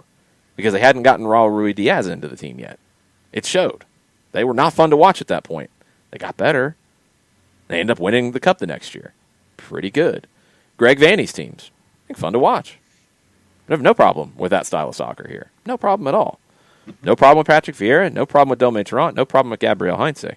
All of them have things they bring to the table that are positives. And all of them have question marks. And that's okay. None of them are locked in stone as this is the only person that would work. If it's anybody else, I'm rioting. Stop.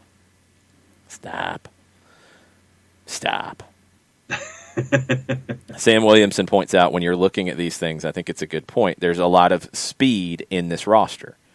That's going to play well with Gabriel Heinze. It's going to play well with Dome Tarrant. That would play well, I think, with Patrick Vieira, although and maybe this is a little bit of recency bias. I feel like Dome's teams were a little more open, a little more attack-minded than Vieira's. Maybe I'm being unfair to Vieira, but it feels like the speed and the current roster would fit best with Heinze, fit with Dome Tarrant. I think with Vanny, maybe a little bit over Schmetzer, and some of that's down to the players that both of them have had at their disposals. So the speed does factor in to who would take the job. These managers all have options too, by the way. That's the other thing, is Gabriel Heinze's linked to the job. He's going to evaluate it. And he's going to decide, can I win with this team? Can I win in this place? Am I happy there? Now, the good things are, somebody that is a mentor to him, somebody that he's played for, came in here first in Tata Martino. He's going to have all the inside information he could ever need. That's going to help him make a decision. The fact that it's to this degree makes you feel like Tata gave him a very good review. Okay. So now this could be a good fit. Others, Dome Tarrant, Patrick Vieira, know of Atlanta. I'm sure they had some conversations at a very loose level when they were in the league. Okay. They're going to know what's going on. Vanny and Schmetzer, obviously, they're going to know what Atlanta's all about. So you're going to have an understanding of, okay, I know what the team's about. I know what the club's about. I know what the city's about to a degree. I look at the roster. Can I win with that next year?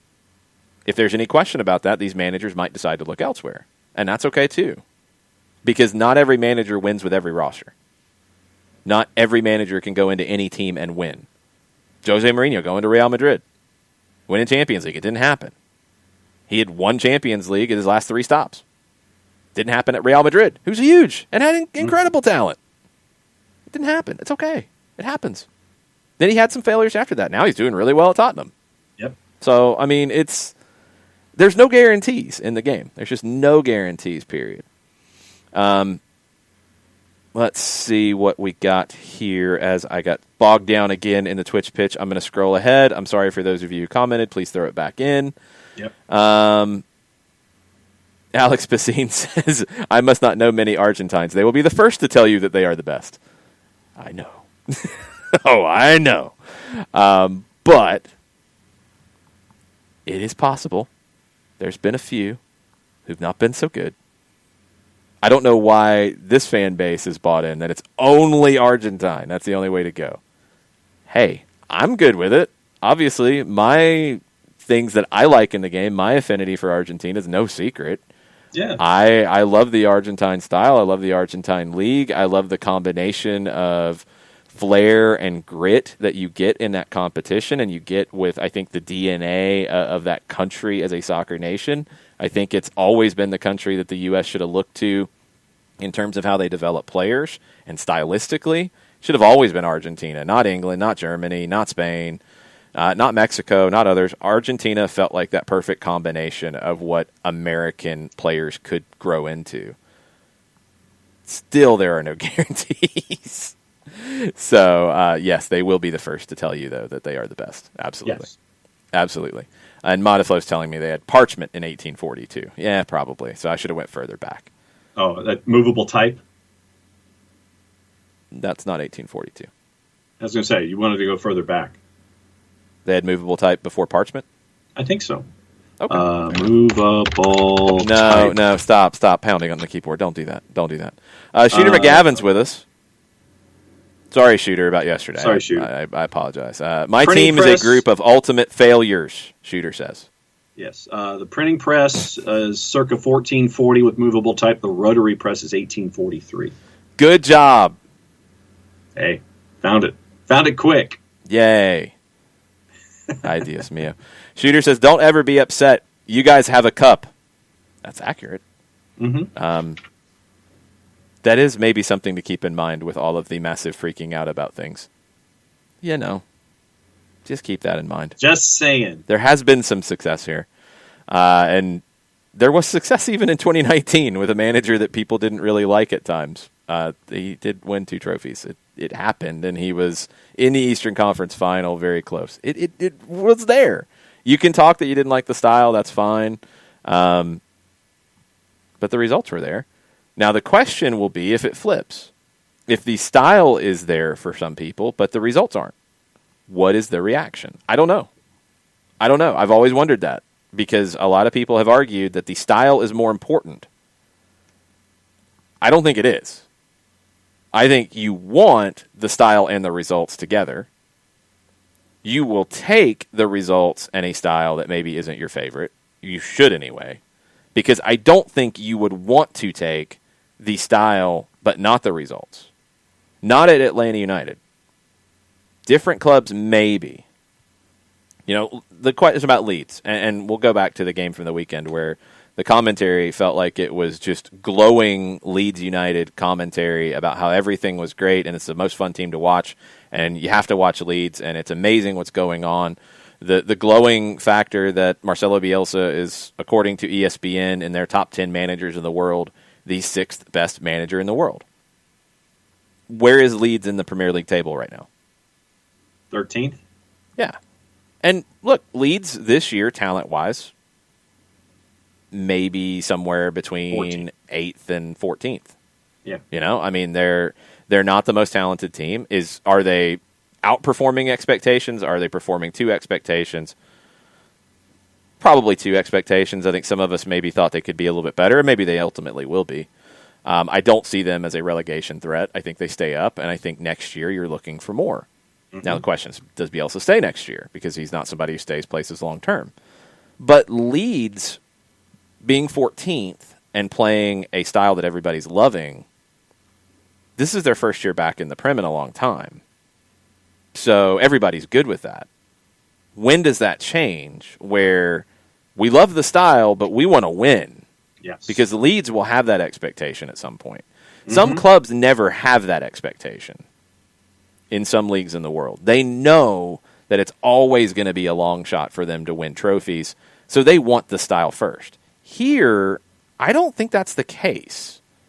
I think the expectation here will be to win. Right.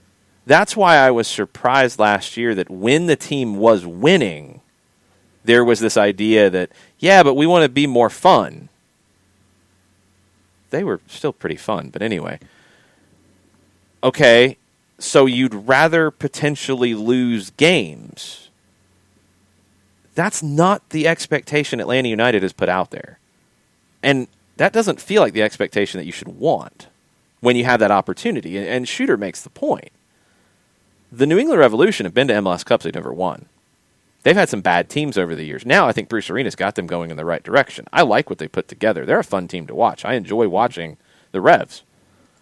They would kill to win every game 1-0 and lift MLS Cup at the end of the year and be the most boring team you could ever find, but win. Here, there's been winning, but there's been this thing, at least in the last year, about, well, it wasn't fun enough. But if you risk the winning to try to be more fun, is that going to be acceptable? I don't think it would be. We haven't been in that situation yet. I don't think it would be. But that's what some people are saying, and I just don't think that's how it will play out. Yeah.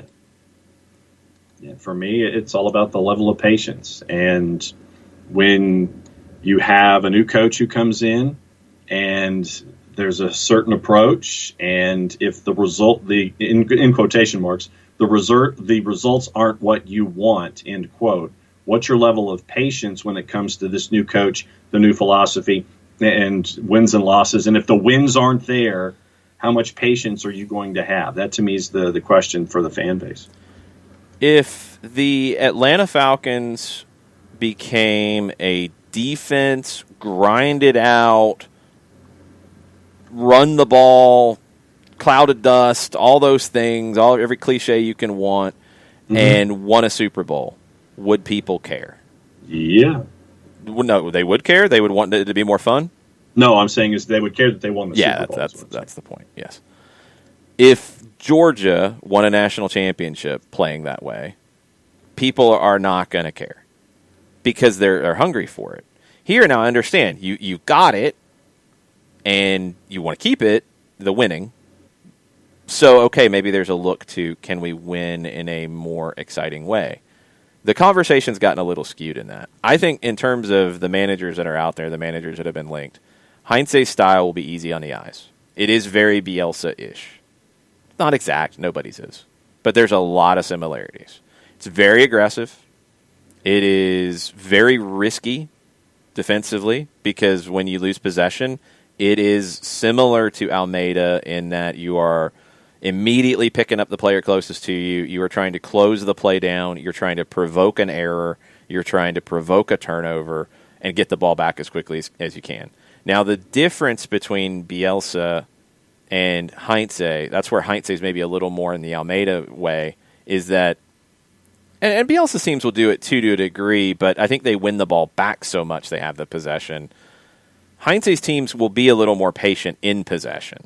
They will look for the big switch. They'll try to create the big switch. They'll try to create an overload. They stay very, very wide, and that's the number one thing that jumps out to me as I watch games, is there is always a wide option on the opposite side of the field all the way to the touchline, stretching the field as far as you possibly can and looking for that outlet to get open and to also open up holes in the defense. You're going to want to play with the ball. You're not going to want to win the ball back and immediately go forward direct fast. You will want to play with the ball. If that option's there and you get the ball back and you can go forward quickly, yes, you're going to do it. But you will have no problem in being patient and keeping it a little bit once you get to that point. The thing that stood out to me in some of the research I've done on Heinze when you look at this is his teams wanted to accelerate in recovering the ball. They wanted to get faster without it when they lost it. And they wanted to relax a little bit when they got it. Get it, and then that's where you can breathe. You lose it. Don't breathe and drop back and defend. Get faster. Get more aggressive when you lose possession. But when you get it, then take a breath. You've got to find those moments to take a breath. In this league, I think you really have to find those moments to take a breath. Yeah. And that's going to be a big issue. Now, the climate in Argentina, yes, you've had to manage these things, and Heinze's been through that with heat and dealing with that, yes. But the effects of travel, the effects of all the time zone shifts, the effects of some of the different climates in the league in an MLS season, that'll be new. So he's going to have to pick those moments when to have his team be able to relax. A lot of that time will be in possession. That's still an exciting style of play. But ultimately, it has to be successful, I think. Because I don't think Atlanta would be happy like Leeds fans are right now with their results. And I don't think they should be. I don't think that's the expectation. It feels like maybe there are some who are saying that's the case, and if that is, then I'll be pleasantly surprised. I want to see a good soccer team, too, in the way that they play. I absolutely do. But it's about winning. Yeah. And when you're a club that has the opportunity to win, because you have the resources, you're going to have the talent to, you've got to take those opportunities. You can't then be that team and say, well, we're just going to play nice soccer, and if we don't win, we don't win. You don't always have those opportunities. You don't always have a goal scorer like Joseph Martinez. You have a player like that, you got to find a way to win. Well, as long as you have Joseph in this team, you got to find a way to feed him. You got to find a way to win games. Because there's no guarantee you have another Joseph in the next striker for this team. There's never that guarantee. Quarterback retires, there's no guarantee the next guy is going to be better. It's always tough. So we will see. Yep. See, now Abby says it was the players who got that second cup and not FDB. And that's not fair. That's 100% not fair, Abby, because it's not like they won in spite of Frank DeBoer, although maybe some would say that. I don't think that's true. The formation, the way the team played shifted. The manager did allow that to shift. You look at the substitutions that he made. You look at the changes he would make in games. I thought they were always very good. The only time I ever had an issue with his substitutions was in Monterrey very early on, and he was shorthanded, and I thought he should have been more aggressive with the subs to maintain 2-0 at that point. Back. Okay. Checking a dog. Okay. He didn't. Outside of that, I'm fine with Frank's stuff. But you can never say that a team won because of the players and the manager did not have anything to do with it. I don't think that's fair at all. I think that's actually very unfair. Tomorrow is the 2-year anniversary of Atlanta's MLS Cup win, for sure. That was a crazy day. We'll talk about it a little bit tomorrow. Shooter says fun is for losers. Wow, Shooter, I'm sorry, man. It's not fun being the Buffalo Bills. It's not. It's not. I really do wonder what that's going to be. I think Heinze is a winner. I want to make that clear. I think he is somebody who will be desperate to win. He is a manager who believes in his idea and believes in his way of playing fully. And he will explain it. There's plenty of interviews with him speaking to the media where they come at him like, oh, well, you lost. And he's like, but we played really well. He's like, no, it doesn't matter. You lost. And he's like, no, we played very well. We lost because of this, and we need to fix it. But we played very well because of X, Y, and Z. He believes in the way that he wants his teams to play. I love that. I also think he will believe in making changes to win because he will want to win. Look at his career as a player. It will be about winning. It will also be about getting his idea across. And it will be a balancing act.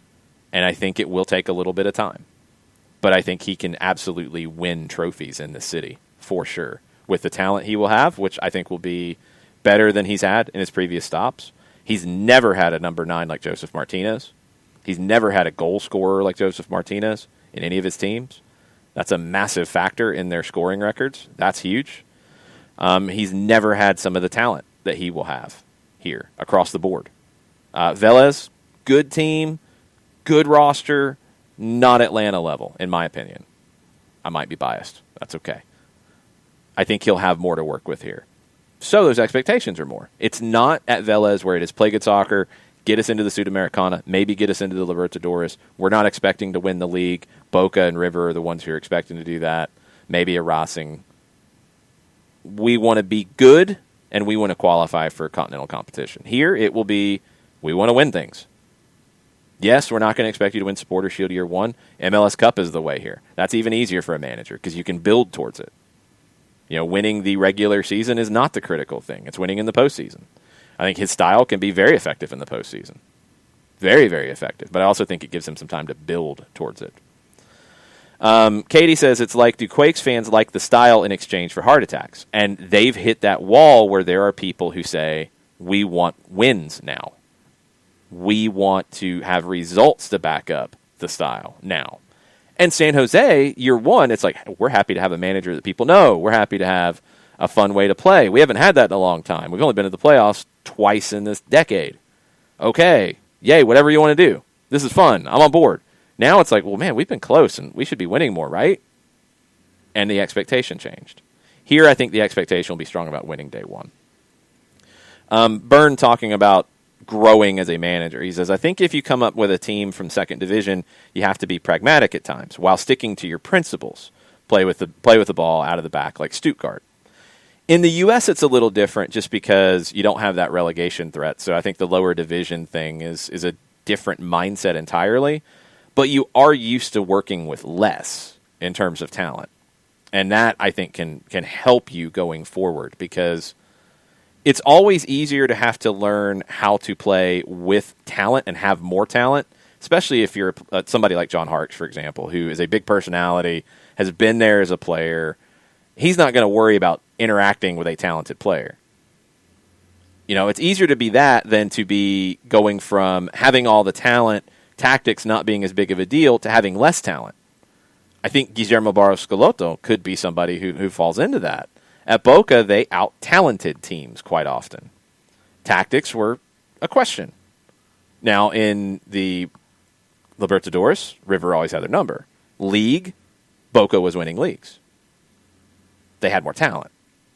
When he got to the LA Galaxy, they did not have more talent than the rest of the league. And other things started to show up a little bit. Mezzano's laughing at me saying Georgia winning a national championship. Hey, if they win it by winning games 10-3 every game, Georgia fans not going to care less. Just win the stupid thing. Yep. Katie mentions the Braves with their pitching. I think baseball's a little different in that regard, though, because it's not like you... I don't know. I don't think you have the same stylistic ideas. Like football you do, basketball you do. I think of, who is it in the NBA? D'Antoni, whose teams would score a ton, but Phoenix, what'd he win? He went to the Lakers and was expected to win. He didn't win. So there's a difference there. Baseball kind of is what it is. Yeah. I mean, you can build a good pitching staff, but it's generally not saying, well, we're going to be a defensive baseball team, unless you're just going to invest your money in the pitching as opposed to invest it in the bats. Right. But that's a different conversation entirely. I think style-wise, you want to win. You want to win. So the style is important, but if you win, my take on it has always been, if you win, you win. Everybody's happy. Mm-hmm. If you are close to winning and playing a great style, people are happy for a period of time. A longer period of time where if you are close to winning, but the style is not as enjoyable, people are going to have the knives out faster if the style's not as enjoyable. Agreed. If the style's enjoyable and you're close, you're going to get a longer leash. Mm-hmm. But ultimately, you're going to have to win. Yes. Because that's what it will come down to. And we'll see what happens. Yeah, Tofka's in. He says, 2019 was good in results, but in my opinion, boring as far as how we played and won games. Sorry, I'm not sorry. If FDB had continued winning, he would have stayed. But in 2020, that's true. He became both not winning and boring, and the axe fell, to say nothing of the clear disconnect and locker room issues that existed between team and manager. Moving on from FDB was the right decision made at the right time. He was not as bad as some made him out to be, but he was never the right fit here. I disagree. He was never the right fit here. I think his performances were not the right fit here. I think he could have been the right fit here, but those disconnects were one of the reasons why the performances didn't allow it to be the right fit here. That's where my head's at on it. I think the way he sees the game is a fit here, and it could have been a fit here, but it never fully connected. So the results weren't there. Right. What Tofka says about winning but boring, I think the boring is way overplayed. That's my opinion. I think that became a narrative that a lot of people ran with. You can compare the Tata teams at the end to the Frank teams. It's not as big of a difference as you would think. You didn't have Miguel Almiron flipping the field was one big difference, and that's just a difference in style of play in a player as opposed to the team. If Frank had Miguel Almiron or a Miguel Almiron type, maybe his teams look a little bit different. But we'll never know. You're right, though, ultimately, and I think it's more the disconnect than the results in Orlando because this season was so bonkers. Like, it's hard to judge the results, period. I don't think the results in Orlando were the problem. I think those combined with the disconnect, and the disconnect was 1A, and the results were like 3 at that point because there was such a small sample size. But yeah, it was the right move to make. I agree. It was the right time to do it. I agree. The next hire is very important, obviously. What else on Twitter? We're caught up. Okay. Ragamuffin says, talking about Heinze style, inverted wingers getting chalk on their boots. Not so much inverted, just stretching the field. Depending on the way he's playing, if it's 3-4-3, it could be the wing back stretching it. If it's 4-3-3, it could be the outside back stretching the field, and the winger, the wide forward, comes inside more. It could be the winger stretching it. It depends on the way things play out. If it's Heinze, do not get hung up on positions. Please, I am begging you, day one, if Heinze gets the job, do not get hung up on positions and formations. Do not. It's not important. There are roles that are important. Positions really doesn't matter that much because it's going to be very, very fluid. It is not a rigid game. It is not a rigid structure.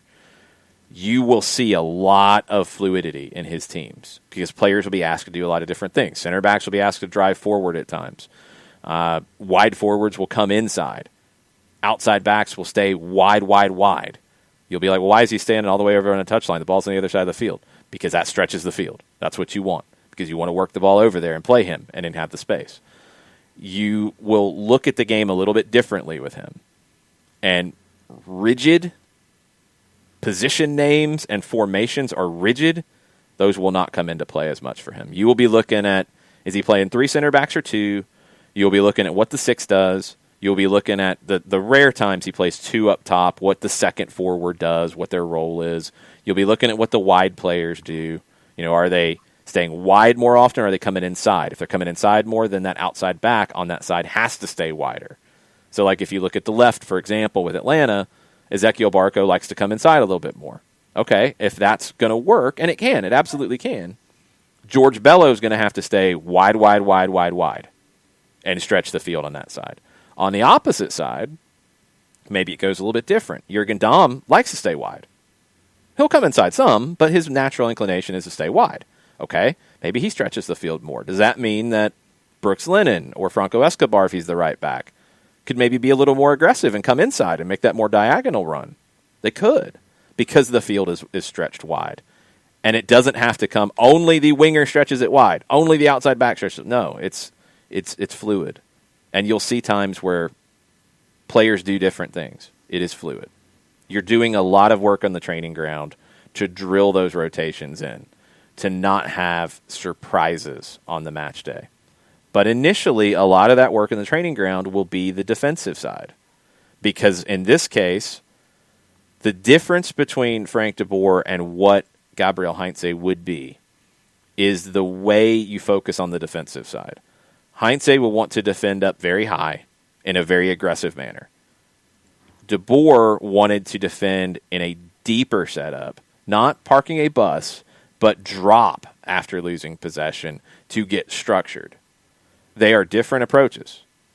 I think Frank's style could have worked if he had added more of a counter press at times. Not always, but at times. Heinze's style will have to adapt a little bit to the nature of the league, and he'll have to find a way to have more than just one free man at times. Because look at some of the goals San Jose's conceded. They've given up some bad goals. And at times, they've given up a bunch of bad goals in a short period of time. You don't want that to happen here, not with a team that's expected to win things. You've got to find that balance there. Because I don't think the very aggressive man-to-man everywhere will work 24/7, 365 in this league. Yep. I think you've got to have some moments where, okay, if that breaks down, or we're going to be aggressive, but we're going to give us a little more cover. All right, maybe we're going to not press the 2 center backs against certain teams. We don't really worry about them with the ball. They can have it. They can step forward. I don't care what they do with it because I'm not worried about them. And you got 2 people free on the back end. And everybody else is aggressive. Okay. Let him find those ways. Let him get to know the league. Let him make those adjustments. But you worry about giving up bad goals. And at times, even though Velez has been very good defensively, they would give up those kinds of goals where they were overly aggressive, big switch over the top, gets away from the free man, goal. Because it's just, it's free. So we will see. Okay. I am checking in to see what we have. Modaflow says, salty Red Bull New York fans disagree about the Supporters Shield. They would love to have an MLS Cup. They would trade the 2018 Supporters Shield for an MLS Cup so much. So much. Yes, Ragamuffin, I said pro-rel at one point. I'm sorry. I apologize. I did not say Eric Lopez, but now you've said it, so there we go. You first. Yeah. Turner says, so what you were saying is protest the second the first lineup comes out. Of course. That's the way you show you're a real smart football guy or a real smart soccer guy. You protest and you yell and you scream and you stomp your feet. You say that the people who are in those jobs to do these things don't know what they're doing. They don't know what they're doing. That makes you sound better. Of course. Yes, of course it does. Mino Raiola is speaking, and he is saying, he is the agent for Paul Pogba, and a lot of other people, by the way. He says, I can say that it's over for Paul Pogba at Manchester United. Done. Kaput. Okay. Where's he going to go? And when's that going to happen? And this might not have been the best time to say that, but whatever, because the agents can get a little crazy with their things that they say sometimes. This is not a shock because the Paul Pogba time at Manchester United has been very strange, and Clayton Poss has already started the Pogba to Atlanta side of things. I think he ends up at Juve. Yeah. I do. Shiva, I did not see that Alexi Lawless has spoken on behalf of Atlanta.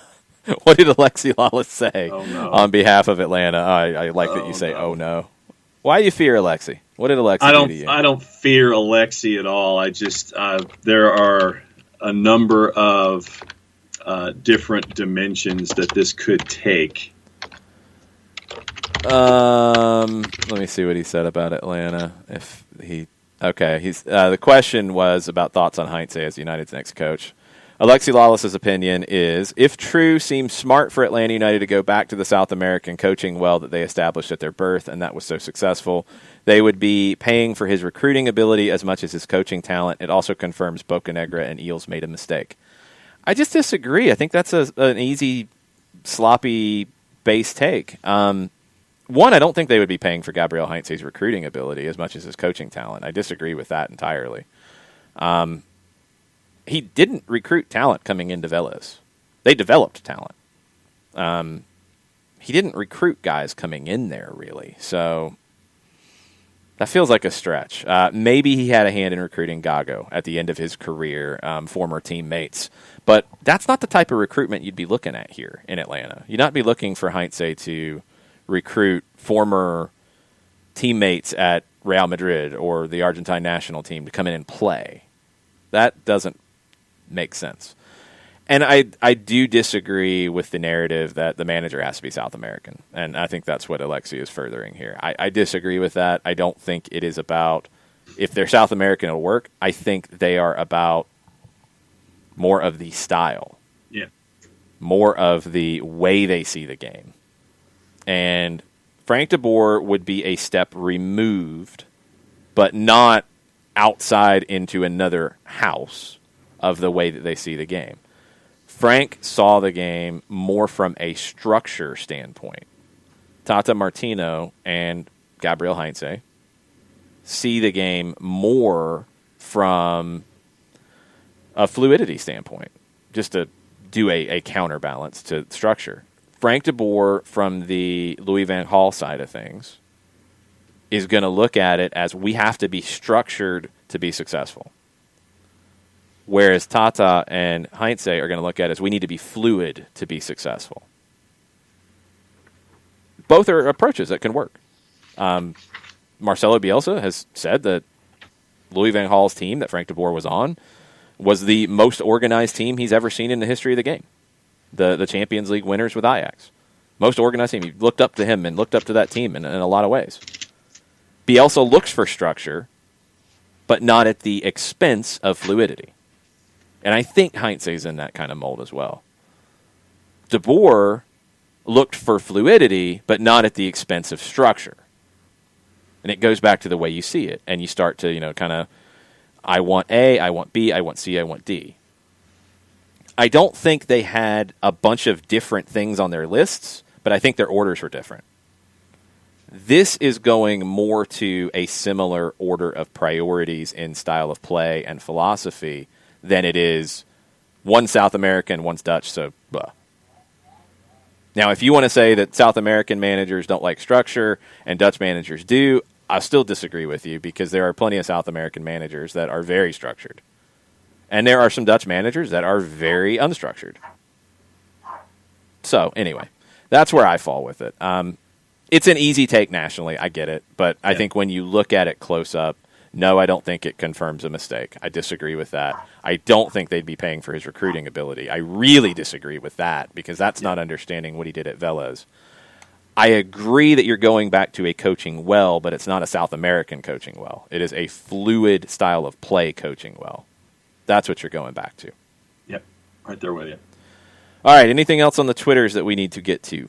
Real quick, Tofka just says if Pogba ends up at Juve, it's bad news for McKinney. I know he's on loan, but not sure enough playing time to go around, though Schalke could get a great transfer fee for him from to some other club, having shown how good he can be. Yeah, the interesting thing is reports out of Italy have Juve ready to make that deal on McKinney and doing it in the summer and locking him down. I think it's like 18-something million euro, but they're ready to do it. They've been really happy with McKinney. If Paul Pogba could fall into their lap, we're having a different conversation. Yeah, they would have to offload a big name to make that happen because of the salaries. Or Pogba could end up at like a PSG. And PSG is looking at first, they want to re-up with Neymar and Mbappe. Second, they want to get Messi. Then you're looking at other potential big additions. So PSG's got a little bit of a priority list that Pogba would be further down on. Mino Raiola opening up the crazy fireworks. What, about 3 weeks from the transfer window opening? Yep. Madness. We will see.